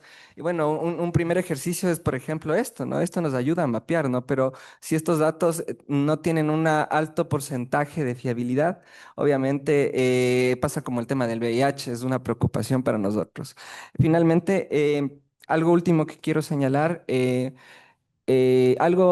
idea con la que comencé todo esto, ¿no? Si bien el proceso mediante el cual el Estado realiza estos procesos para em, entrar dentro de trabajar con población vulnerable y población que ha tenido alguna dificultad histórica, ha sido apoyado por las organizaciones sociales, que está perfecto y está muy bien, eso debe ser. También tengo que decir que hay mucho trabajo que las organizaciones sociales han tenido que suplir frente a la ausencia, ¿no? Y el mismo Efraín mencionó que desde hace años venimos haciendo estudios, por ejemplo, del tema de VIH, ¿no? Y pasa lo mismo, desde Proyecto Transgénero recién hicimos un proyecto del tema de acceso económico en mujeres y personas femeninas, justamente en Pichincha, acá en la ciudad y en las ruralidades, por ejemplo, el acceso a créditos, ese tipo de cosas, o sea, son información que nos falta, que obviamente nos faltan acciones en política pública, pero nos faltan también los datos para justificar esa política pública y como no hay, al final la terminamos haciendo nosotros, ¿no? Igual también hay algunos estudios de población LGBT que se han hecho a lo largo de estos tiempos, que obviamente no alcanzan el porcentaje que lo ha alcanzado el censo, y eso también hay que reconocerlo. Pero ahí está el horizonte a caminar, ¿no? Justamente, ¿no? Entonces, lo que quiero decir es que exijo más presencia del Estado, ¿no? Que no solamente sea, como dije hace rato, un tema de que las personas LGBT tienen que visibilizarse o tienen que aprender de los términos, no, el Estado tiene que aprender de los términos, tiene que manejarlos bien, tiene que explicarlos bien, tiene que acercarse a la población, que la gente entienda, tiene que generar la seguridad para que tú respondas. Y obviamente los movimientos sociales siempre estamos acompañando, pero yo creo que ese es un pequeño enfoque muy necesario, que implica el mismo camino, ¿no? Pero es el enfoque necesario para trabajar en estos temas. Desde la población civil, pensando en sus necesidades y no como un actor que debe hacerlo, sino como un actor que debe contribuir a este proceso, que es necesario obviamente porque su visión es importante para garantizar éxito, pero que también es muy importante que el Estado, por ejemplo, se personalice de estos procesos. Gracias.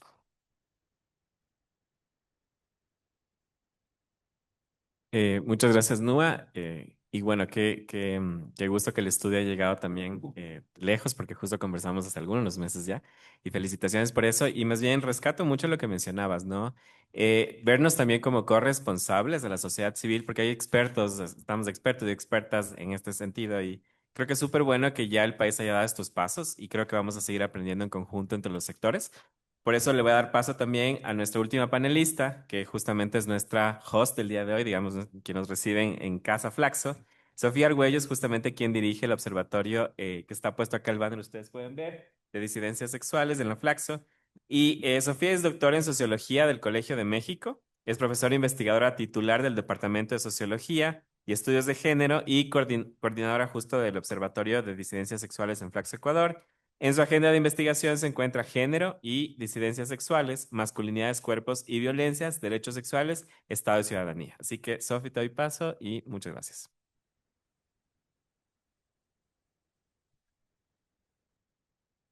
Bueno, muchas gracias con todas, todos, todes por estar esta tarde acá en este coloquio que forma parte de una iniciativa a largo plazo de Flaxo Ecuador a través del Observatorio de Disidencias Sexuales, pero también es una articulación con otros actores sociales y en este contexto, en este marco, estamos trabajando con Fundación Datalat para seguir generando estos espacios, pero también generando y produciendo información desde la academia y desde organizaciones como Queer Data, que pertenece a Fundación Datalat, para robustecer los datos que ya tenemos.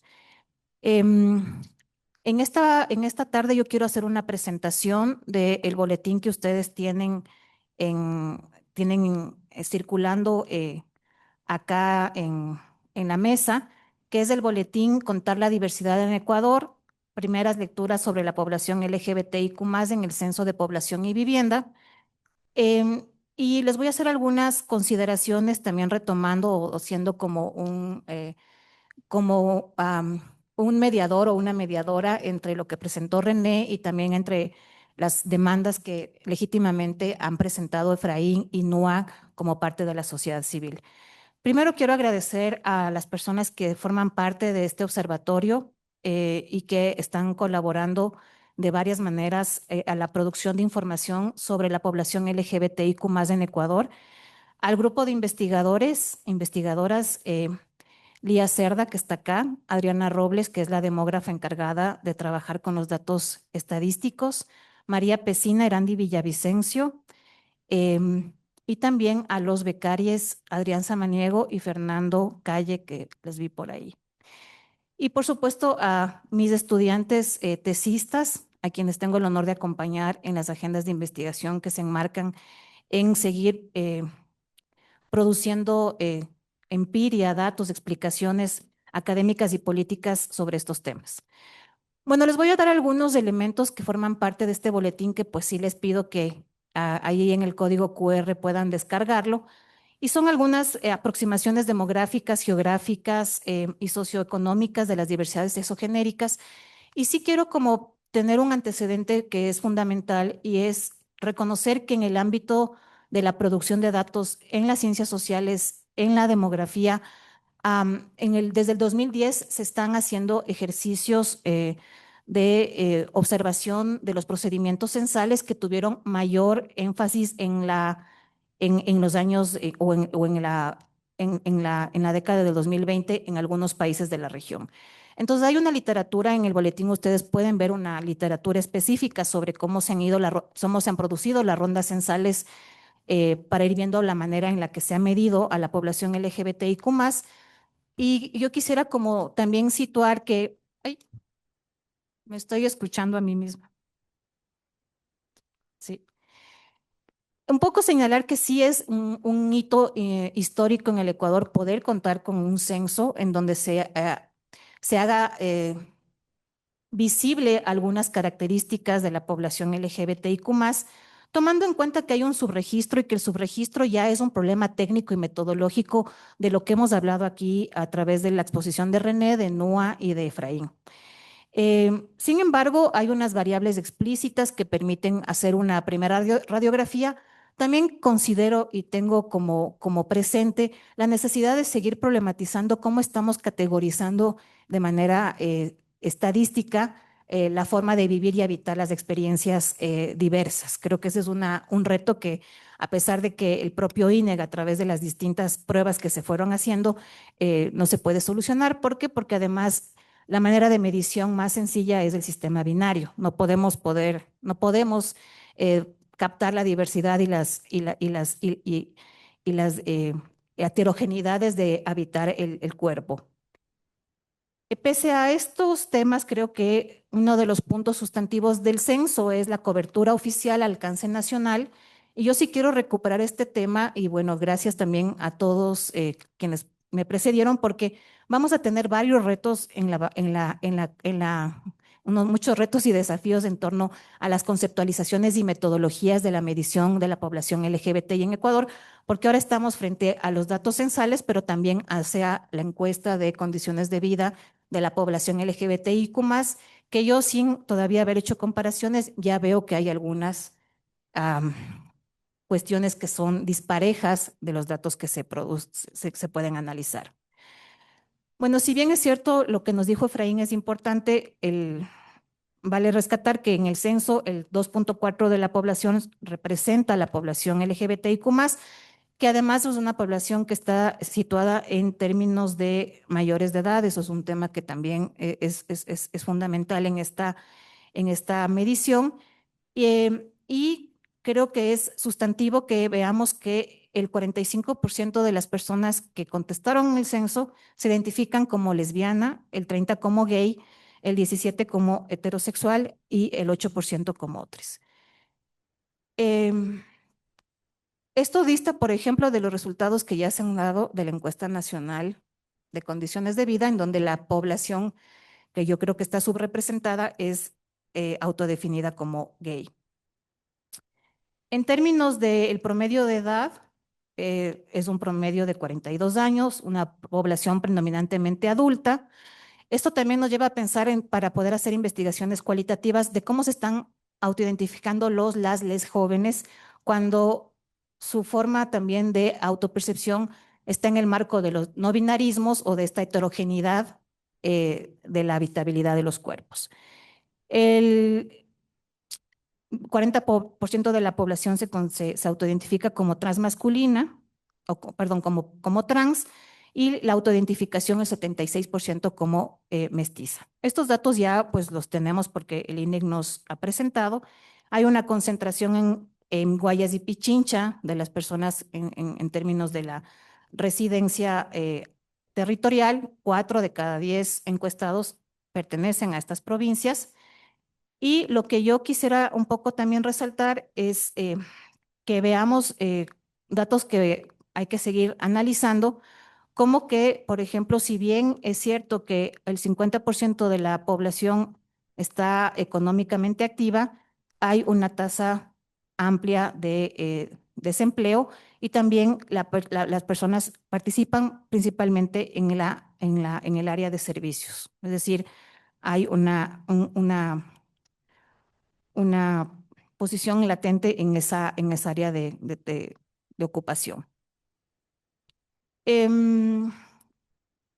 Esta es unas primeras observaciones que hemos visto que nos han llamado la atención a nosotras y que hemos querido un poco rastrear las trayectorias familiares de les entrevistados. También un poco para ver cómo la accesibilidad a derechos, como el matrimonio igualitario, permean o no estas consolidaciones de las trayectorias familiares. El 49% de la población dice que está unida o casada, y algo muy importante que nos llamó la atención es que el 39% tiene 3 o más hijos. Esto significa que hay una asociación entre quien se autoidentifica como lesbiana y la conformación de sus trayectorias familiares, que son trayectorias de familias que tienen hijas o hijos. Esto lo vamos a seguir rastreando con mayor detalle, porque es un tema pues que, como les digo, nos ha llamado la atención para seguir viendo la conformación de las familias de la diversidad. También un poco señalar que contar la diversidad no solo es un ejercicio estadístico, sino una forma de reconocimiento, algo que hemos estado hablando aquí en esta tarde. Tenemos varios desafíos y horizontes en torno a los datos que se nos presentan, que son datos oficiales, y que yo creo que ese no es un tema menor. Podemos tener muchísimos reparos en torno a la metodología, los hallazgos. También tomemos en cuenta que el censo del 2022 por sí mismo ya fue complicado, más allá de las disidencias sexuales. Fue un censo pandémico, pospandémico, el primero que también se podía registrar en línea. Entonces, pues la metodología escapa a la forma en la que se pudo medir las disidencias sexuales. Como algunos puntos que subyacen de este ejercicio que hemos visto y que están presentes en el boletín, vemos que se puede visibilizar realidades que demuestran la presencia activa, diversa y familiar de la vida social y económica del Ecuador. Creo que este tema de las trayectorias familiares es un tema que el censo nos deja para seguir explorando con mayor detalle en términos cualitativos o a través de investigaciones cualitativas. ¿Qué está pasando con esas unidades familiares conformadas por mujeres autoidentificadas como lesbianas que tienen 3 hijos o más? ¿Sí? Ese es un hallazgo que me parece interesante. Expone desigualdades. También quisiera yo poder tener otro coloquio en donde podamos comparar estos datos del censo con la encuesta de condiciones de vida, porque cuando se presentó la encuesta de condiciones de vida, me llamó la atención que la mayoría de los encuestados tenían educación superior o más,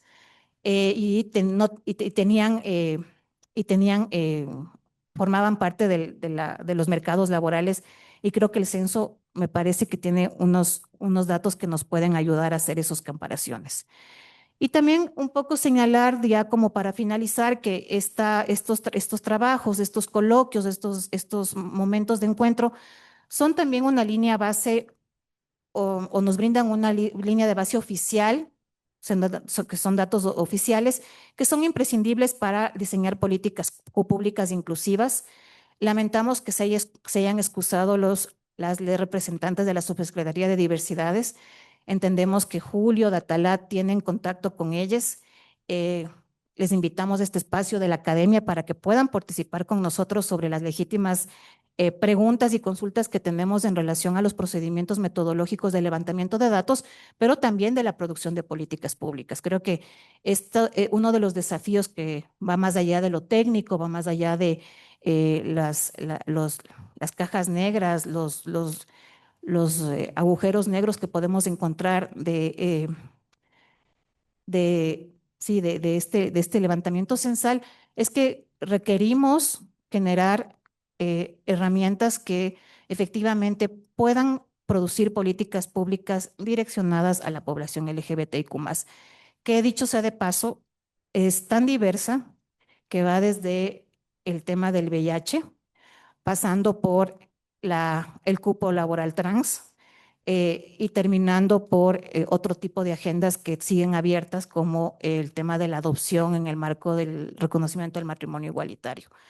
Entonces, creo que estamos en un momento en el que evidentemente tenemos que seguir discutiendo sobre los derechos en clave de diversidades, los derechos en clave de diversidad, porque ya tenemos esta línea base, pero tenemos que seguir demandando el reconocimiento y la garantía de los derechos a los cuerpos, a las vidas y a las existencias que todavía están precarizadas y que se ven eh, ejemplificadas en este abanico amplísimo de las disidencias sexuales.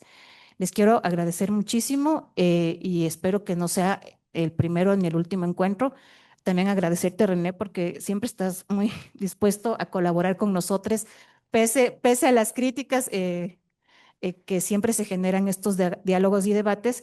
Y creo que pues también es un momento oportuno para seguir generando mesas de discusión, mesas técnicas que puedan converger entre las instituciones del Estado, las organizaciones sociales y las universidades en la promoción de los derechos. Muchas gracias.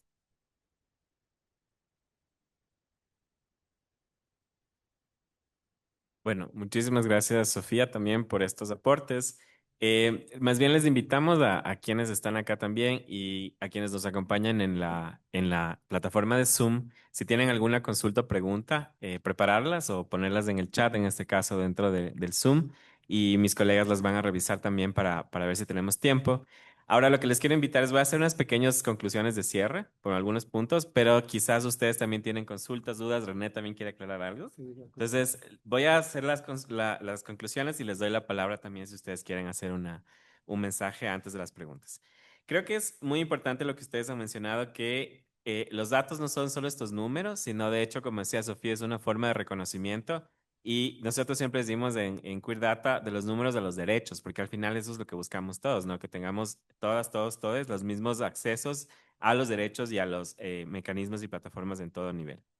Por un lado, creo que es súper importante reconocer este avance histórico del país de tener datos oficiales, como decían ustedes, obviamente considerando las brechas metodológicas, ¿no? Y ahí podemos tener, como mencionaba René, la metodología es bastante extensa, obviamente podemos tener discusiones mucho más profundas desde distintas áreas de las ciencias, por lo cual también les invito a que todas y todos nos sigamos informando, revisemos los documentos, a veces son documentos técnicos, pero como decía Nua, estamos en un espacio donde podemos tener ese privilegio, ¿no? No todo el mundo lo puede hacer. Entonces, animarles a todas y todos aquellos que son parte de las diversidades a seguir en estos debates. Seguramente con Flaxo vamos a seguir preparando este tipo de eventos y tener mucho más tela, ¿no es cierto?, de trabajar, porque hay muchísima, pero necesitamos muchas más manos a veces y creo que muchos de ustedes acá tienen iniciativas que pueden también colaborar con nosotros. No estamos solos aquí, ¿no es cierto? Entonces eso también es algo que nos gusta trabajar. Lo siguiente es trabajar en red. Porque siento que esta claridad conceptual nosotros ya le hemos elevado en muchísimos espacios. De hecho, ahora tenemos un acuerdo ministerial con las categorías que se van a tratar de estandarizar en distintos mecanismos del Estado. Entonces, por ejemplo, para eso también esperamos tener más espacios colaborativos. No hemos podido todavía concretar eso, pero es posible que en los siguientes meses se dé. Por otro lado, siempre debemos pensar en los protocolos y en los sesgos en el levantamiento, como nos decía Nua. la investigación que han hecho claramente expresa estos resultados que han habido en los últimos ejercicios de levantamiento, de los cuales podemos aprender todos los sectores. Pero justamente mi próximo punto es, la sociedad civil por años, o sea, desde décadas, ha llenado estos vacíos, porque no habían datos. Si todos queríamos datos de la población, recurríamos a, por ejemplo, Fundación Equidad, etcétera, que han tenido ya este expertise y tienen justamente las capacidades, como decíamos, para poder aportar esos procesos. Y creo que ese también es nuestro rol, trabajar en red, trabajar entre sectores, ¿no es cierto? No aislados, porque creo que eso es justamente lo que está pasando en muchos temas, no solo en este. Y este espacio de acá justamente lo que busca es eso, ¿no? Que nos integremos y sigamos buscando esas colaboraciones para generar más investigación, generar mapeos, como decía Efraín, muchos más precisos, pero sobre todo también memoria, porque tenemos acá muchísimos casos que no están en los números. Hay poblaciones, muchos de los derechos que tenemos hoy en día les debemos a mujeres trans que quizás no están en ninguno de estos levantamientos y a veces hasta allá también debemos llegar con otros temas no más cualitativos, porque siempre nos centramos en los datos, en los números gruesos y eso es algo que nuestro sesgo científico lo busca hacer, pero también pensemos en metodologías cualitativas, ¿no? Ya se da también es otro debate que quizás podemos tener a futuro con muchos proyectos que conocemos muy chéveres en el país. Y finalmente, yo creo que es súper clave que todas y todos nos involucremos en la política pública. O sea, siento que hacia allá ya tenemos datos, ya tenemos de alguna forma investigación, de alguna forma todos los reportes que se han presentado acá van a tener que informar una política pública. Entonces ahí sí les invitamos a todas y a todos que nos involucremos en estos procesos. Si, por ejemplo, justo como decían, quieren buscar mesas y demás, no dejemos fuera a ciertas poblaciones que obviamente no pueden estar en los espacios. No siempre se tienen los recursos. René nos decía, este censo costó, bueno, perdón, la encuesta costó como 500,000 y pico, ¿no? Si hubiésemos tenido un presupuesto mayor, hubiésemos podido llegar mejor, ¿no es cierto?, a trabajar con organizaciones en territorio y demás. Y eso es algo que pasa muchísimo, ¿no? En los últimos años de sociedad civil hemos tenido una caída de fondos muy fuerte que está limitando el trabajo que hacemos. Entonces siento que cada vez más es necesaria esta colaboración y poder optimizar los pocos recursos a los que tenemos acceso, tanto el sector público como la sociedad civil, como el sector privado y demás. Entonces creo que eso es algo que también debemos trabajar en los próximos meses, en pensar cómo poder trabajar en red y que estos temas al final no buscamos un protagonismo nosotros, sino más bien la colaboración creo que es clave. Porque claro, hacia allá también debemos llegar. Muchas veces los investigadores e investigadoras, y eso es también mea culpa, buscamos tener protagonismos de ciertos espacios y creo que eso es algo que ya debemos dejar al lado por también el bienestar colectivo, ¿no? Y tener como esa presencia en distintos espacios que al final nos ayuda a trabajar en red, que eso es lo que estamos buscando nosotros. Y bueno, con eso les voy a dar la palabra. De todas formas, igual René, tú me pediste primero, igual Efraín, Sofía y Nua. Y no sé si alguien tiene preguntas para que el equipo se vaya preparando. Acá, Milena, creo que tienes una pregunta. Acá no sé tu nombre, perdón. Santiago. Dos, y con ustedes seguimos. Tres, ya, con eso estamos en la primera ronda. Entonces, René, compartimos esto.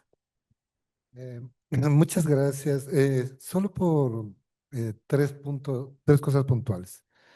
Es un error estadístico comparar el censo con el dato nacional de la encuesta. O sea, no se puede comparar. Tú vas a tener, porque el censo nacional, es más, la cifra que le ve ahí no está bien tomada, no es solo es del 45, es del 54% que se autoidentificaron las lesbianas en ese sentido. Así que hay que ahondarle un poquito más para poder discutir tal vez con ya dato más preciso y decir qué pasó. Otro punto importante que también dentro del censo y la encuesta hay que aclarar es que la parte cuando tú dices de las organizaciones, de la intervención, de que no se tuvo. O sea, el censo nacional, yo participé en el censo nacional de población, de hecho, he participado en los 4 últimos censos nacionales de población y vivienda, este es el único, donde personalmente, conjuntamente con las personas que estuvieron a cargo de las preguntas, con más de 300 organizaciones se conversó para sacar porque esto el INEC no tiene experiencia. Hay que entender que el INEC no es experto en esto. Entonces nosotros nos valemos de la sociedad civil organizada, de la población LGTBI, para que te den todos los datos posibles para... Ellos son los que plantean las preguntas del formulario, las preguntas de discriminación, de violencia, porque el personal del INEC no tiene la capacidad de especialista en este tema. O sea, decir que el INEC pone o hace tal cosa no se enmarca en un hábito real. Eso prácticamente siempre, lo mismo que la encuesta. Por ejemplo, por darte un ejemplo, el Plan Nacional de Capacitación en cada zonal se lo hizo con más de 200 organizaciones, más de 4.000 observaciones, mesas de trabajo. Entonces, prácticamente, o sea, como no podemos en un coloquio hablar ampliamente del paso a paso, pero tenemos un plan de capacitación en cada zonal, un formulario oficial que duró más de 2 años en diseñarlo con la propia comunidad LGTBI y la población, un manual del encuestador que tiene más de 400 hojas, que también se le trabaja con todas las personas, porque el INEC no tiene esa capacidad de decir la conceptualización de todos los términos. O sea, por eso es un poquito así, compartimos completamente con lo del ministerio o la subsecretaría de diversidades que deberían estar aquí, porque ellos fueron los que contextualizaron todo lo que es identidad y todos los conceptos que tenemos de identidad y orientación y homologados a nivel internacional con todas las organizaciones internacionales. Tenemos un manual de protocolo trabajado con tres consultoras a nivel internacional, capacitadas en Alemania, capacitadas en Colombia, capacitadas acá, que tienen mucha experiencia. Tenemos criterios de selección de semillas, un manual de casi 200 hojas solo para seleccionar las semillas. Y eso es lo primero que se hizo cuando se les llamó por teléfono para tener el criterio de la selección de semillas. No es que yo cojo y te digo, ven, esa semilla. Tienen que cumplir un montón de protocolos. Ten- y ya te cuento eso. Y la capacitación metodológica es otra, porque como el RDS es una metodología que hay mira, yo mismo era un contradictor del RDS porque toda mi vida me forjé con métodos probabilísticos. Y el método no probabilístico a mí me cogió de nuevo y me tocó ahondar más de 500 papers leídos para llegar tal vez a poner estas 2 o 3 láminas de eso. Y un manual del móvil, porque aparte de eso, nosotros al generar un sistema, también tenemos un manual del móvil, del manejo de las tablets y la capacitación a todo el personal. Créeme que todo el personal LGTBI, como tenían que cumplir un perfil bajo, porque no se les podía pagar más lastimosamente, porque eso ya no depende de nosotros.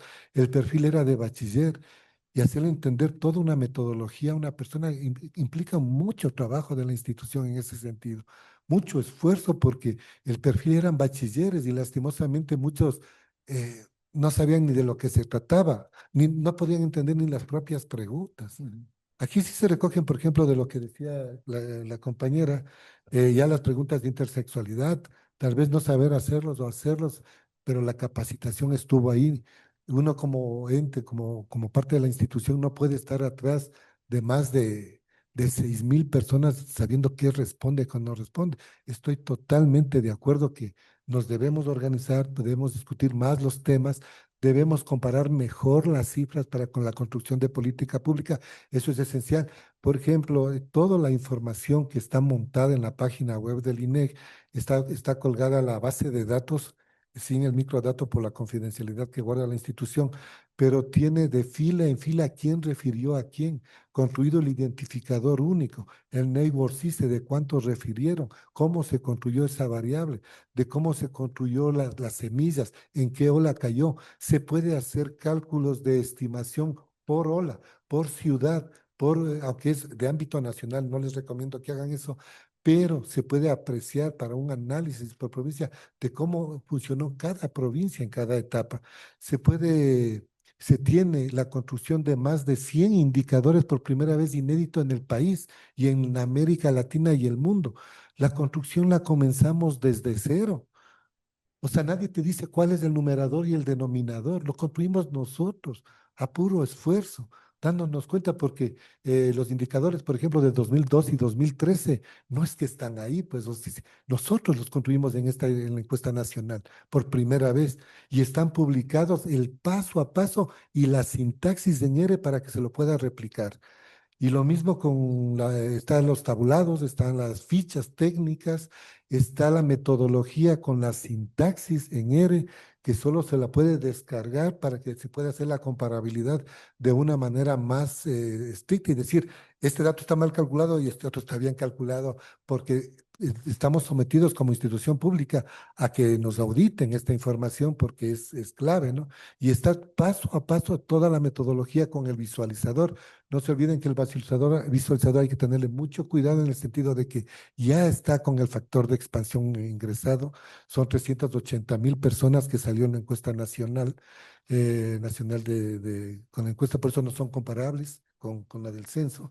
Y eso es lo que podría decir. Y yo sí les invito y me acojo a la parte, tanto de Sofi tuya, de la compañera que de Noa, de que de esto se tiene que apropiar las organizaciones, las organizaciones civiles que pertenecen a la comunidad, porque sin ustedes ni el INE, ni el ministerio, ni nadie va a poder tener ni política pública ni datos con calidad. Tenemos que ir mejorando en la calidad de los datos, acogiéndonos a todas las sugerencias, que estamos totalmente abiertos. Por eso yo había puesto en el desafío compartir esta información y agendar y agrandar y ver con qué organizaciones. O sea, y a mí no me gustaría que me vuelva a pasar que cuando me vine en el coloquio anterior teníamos 2 o 3 organizaciones. Y solo esta encuesta ha logrado reunir a más de 200 organizaciones. El censo logró reunir a más de 300 organizaciones. Entonces, acá un trabajo duro para la fundación, para la universidad, para la academia es que sí debemos sentarnos a conversar y esto tenemos, esto lo logramos y a estos acuerdos podemos llegar. Eso es, gracias. Te tomo la palabra porque de hecho nosotros hacemos esto muy seguido. Y estamos trabajando en la Estrategia Nacional de Calidad de Datos con ustedes, así que ahí también nos veremos en esos procesos. Me parece súper importante lo que mencionas. Mucha de la información que tú nos presentas quizás la conocíamos, pero no está publicada, por eso te preguntaba. Y eso es algo que quizás lo podemos discutir después en futuros procesos, porque claro, podemos acceder a cierta información, pero por ejemplo, todo este compilado de temas que nos has contado, dudo mucho que estén publicados. ¿Y lo pueden abrir? Lo vamos a revisar después. Justo se cayó. No, mentira. Perdón, muchas descargas. A ver, para ordenarnos en el diálogo, creo que tenías tú, Milena, una pregunta, luego Santiago y Diana. Ya, perfecto. Entonces, creo que hacemos las 3 preguntas directo porque no tenemos más tiempo. Ya Sofi se tiene que ir a dar clases y ya nos sacan de Y yo acá. no tengo conclusión, Exacto. yo quiero responder. Ah, ¿Verdad? ¿quieres responder? No, entonces dale. Sí, yo le prendo. Ah, ya, muchas gracias. Muchas gracias, Julio. De igual forma, muchas gracias a todas, todos y todes. En este sentido, justamente había revisado los datos de la encuesta de condiciones de vida y también la del censo. Y como parte de un proyecto de datos abiertos, estaba trabajando en una propuesta que viene siendo poder hacer un autolevantamiento que no esté centralizado desde el INEX, sino que cada uno pueda registrarse mediante la web. Y hay algunos otros países que ya lo aplican, por ejemplo, Chile es uno de los más recientes y también de los más grandes. En este sentido, quisiera conocer si es que ustedes ven, además de lo que hablábamos de la parte probabilística, de un muestreo probabilístico con el cual no cumpliría un levantamiento, un autolevantamiento desde la web, además de eso, ¿ustedes consideran que hay otras, digamos, consideraciones metodológicas a tener en el momento de analizarlo, tomando en cuenta que ya vamos a tener la limitación de que no va a ser representativa? Esa como una pregunta y la segunda es mini, nada más quizás respecto a la interpretación justamente con lo que comentaban. El censo sí tiene perdón, la encuesta de condiciones de vida sí tiene esta parte del sexo y también la parte de la identidad de género. Sin embargo, sí he notado que no existe demasiada investigación o demasiada interpretación en lo que viene siendo, por ejemplo, eh, cómo una persona vive, justamente lo que tú comentabas, que alguien puede ser lesbiana o alguien puede ser trans o alguien puede ser gay, pero no aparece o no he visto mucha investigación respecto a este enfoque de género. ¿Ustedes creen que hay alguna razón para esto? Personalmente, cuando yo revisé la parte de encuesta de condiciones de vida, sí noté que era un poco confuso porque justamente veía que existía la parte de trans masculinos, hombres trans, mujeres trans, y etcétera, y también a la vez podría ser, por ejemplo, un hombre trans que a la vez sea lesbiana. Entonces, en esa parte sí era un poco confuso. No sé si ustedes consideran que esa puede ser una de las razones para esta falta de investigación o del uso de datos. Ya, perfecto. Más o menos vamos tomando nota de algunas cosas. Solamente brevemente Santiago y luego Diana, porfa, por el tiempo ya no podemos extendernos mucho, disculpen. Ahí está. Sí, ¿Me escuchan? perfecto. Hola, hola, no. Bien, mi pregunta es un poco más amplia y más bien quisiera yo especular un poco. ¿Qué es lo que opinan ustedes en este momento de producción de datos? Estamos hablando de producción de datos y de lo difícil que es producir datos en un ámbito que no es muy binario, que digamos, o sea, tratar de datificar una realidad que no es muy binaria, porque ni el deseo, ni el género, ni la sexualidad son binarios, ya es una preocupación, es una dificultad y los datos que se obtengan siempre van a ser un poco difíciles, hay que trabajar en la confiabilidad y demás. Pero si a eso añadimos una realidad que está sucediendo ahora en el mundo en general y es que si confiamos mucho en el Estado, como tú decías, y en este momento los estados a nuestro alrededor comienzan a ser unos estados que más bien tratan de eliminar esas realidades, no sé cómo, qué datos se van a producir cuando el Estado no está muy feliz con eso de producir datos sobre realidades diversas, ¿no? Y mi pregunta sería, ¿qué tanto depende el INEC, DataLab, Queer Data del Estado? Pero si hay falta de recursos y baja de presupuestos, entonces ¿hasta qué punto esperar que el Estado se haga cargo de algo que tal vez, dependiendo del gobierno de turno, el Estado no está dispuesto a hacerlo, es una dificultad, ¿no? Es una cosa. Y la otra cosa es sobre intersexualidad. Yo soy profesor de teorías de género y diversidades sexuales en mi universidad y alguna vez puse un video sobre intersexualidad en la clase, ¿no? Y son chicos de 20 años más o menos, que era la primera vez en su vida que habían escuchado sobre intersexualidad. Entonces, hacer preguntas sobre algo que la gente no sabría cómo responder ya es una dificultad y hasta qué punto también necesitamos visibilizar algunas realidades como esa. Esas son mis dos preguntas. Muchas Gracias. gracias. Bueno, creo que algo se asemeja a la pregunta súper directa del compañero. Primero que nada, es un comentario también, o sea, es más bien invitarles también a que, aparte de capacitaciones y preparación, creo que estamos ya bastante en esta parte de sensibilizar. Es súper importante también no solo ya estar solo sensibilizando, sino ya realmente transformándolas, porque llevamos varios años sensibilizando y dentro de las capacitaciones a veces es fuera de esto, es muy técnico y así tengas un manual mientras no estés sensibilizado, realmente es complejo esa parte. Y bueno, eso es como comentario y la pregunta que me uno, que creo que es similar, es, bueno, de cada uno desde ustedes, desde la experiencia de ustedes. ¿Cómo puede la academia y la sociedad civil usar los datos del INEC para presionar un mejor presupuesto para esta población en el tema de salud e inclusión? Eso, Ya. punto. Entonces creo que el orden de las palabras lo tenía Nua, y luego Efraín, René y cerramos con Sofi. ¿Les parece? Ya. Yo era al final. Sí, o sea, lo que pueda, pero sobre todo no ha creado un mensaje. No, no, yo no. No, Ya. Voy comentando a lo que puedo decir.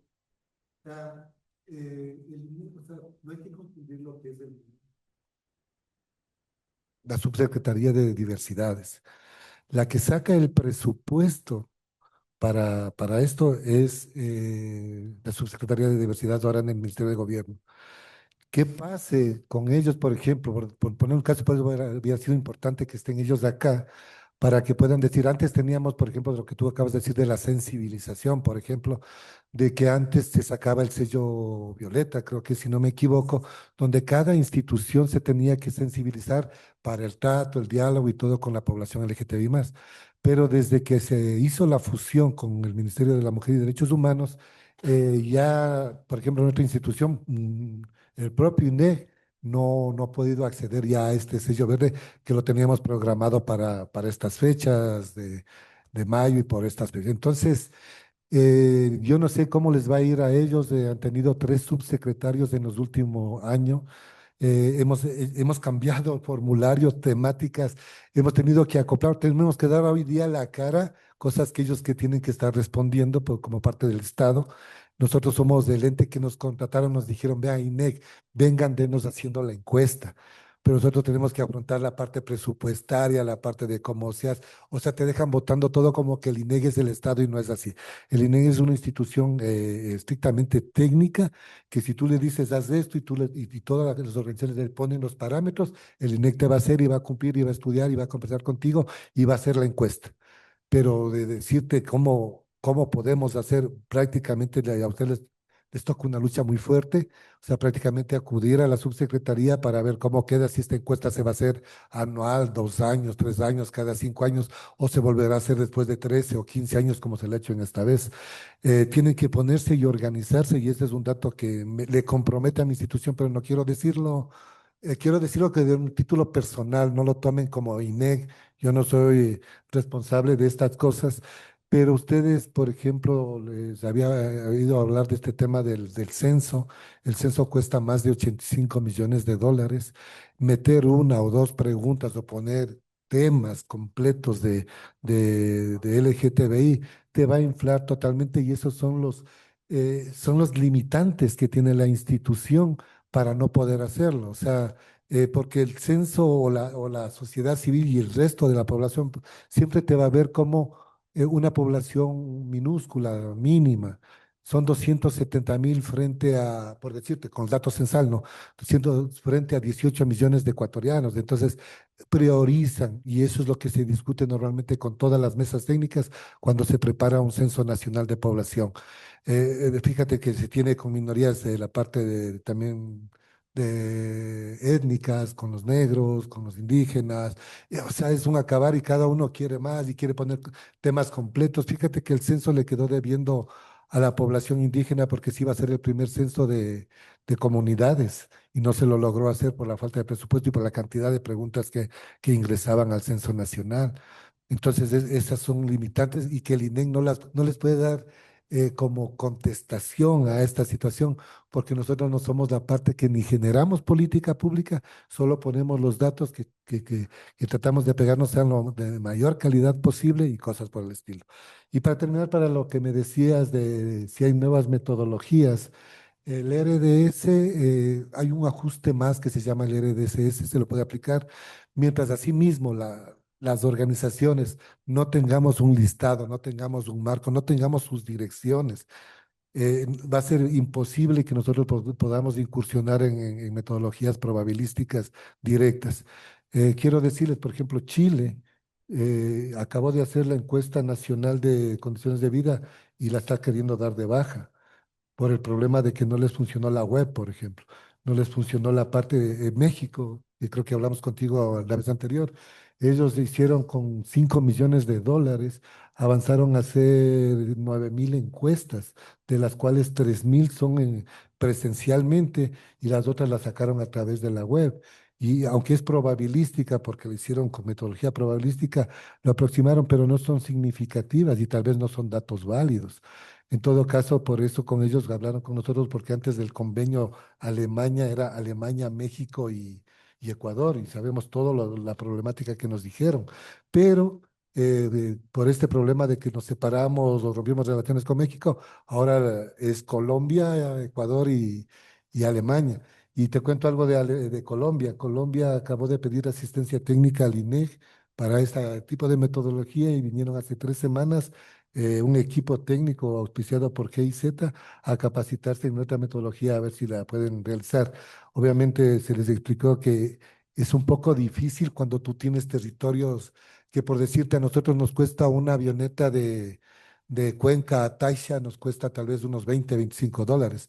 En Colombia, al Putumayo te va a costar 4.000, $5.000, 3.000, dependiendo del sitio. Entonces, para ellos se les hace muy complicado aplicar metodologías y se hace complicado hacer las comparaciones metodológicas entre diferentes países. Eso por mi parte, gracias. Creo que necesitamos una conversación más larga contigo. Lo que Pero bueno, sí, gracias. Sofi tiene que irse, pero Efraín y luego Sofi. Gracias. Sí, yo solamente quería concluir el tema de creo que es muy importante que como comunidades nos esforcemos y garanticemos que no sea un tema politizado. O sea, porque a veces en campaña dicen, suena bien, somos incluidos, miren, vamos a hacer el tema del censo, y resulta que el censo no es la mejor opción. Entonces, creo que es muy importante de cuidar que la calidad del dato, cómo se recoge el dato, sea realmente lo que necesitamos, porque si no, de lo contrario, los problemas de la política pública se traducen en una política inexistente o en un diseño de una política que no resuelve la realidad. Solamente ese mensaje, y como todos nosotros sí debemos bregar para que las políticas resuelvan los problemas de la ciudadanía. Eso nada más. Gracias.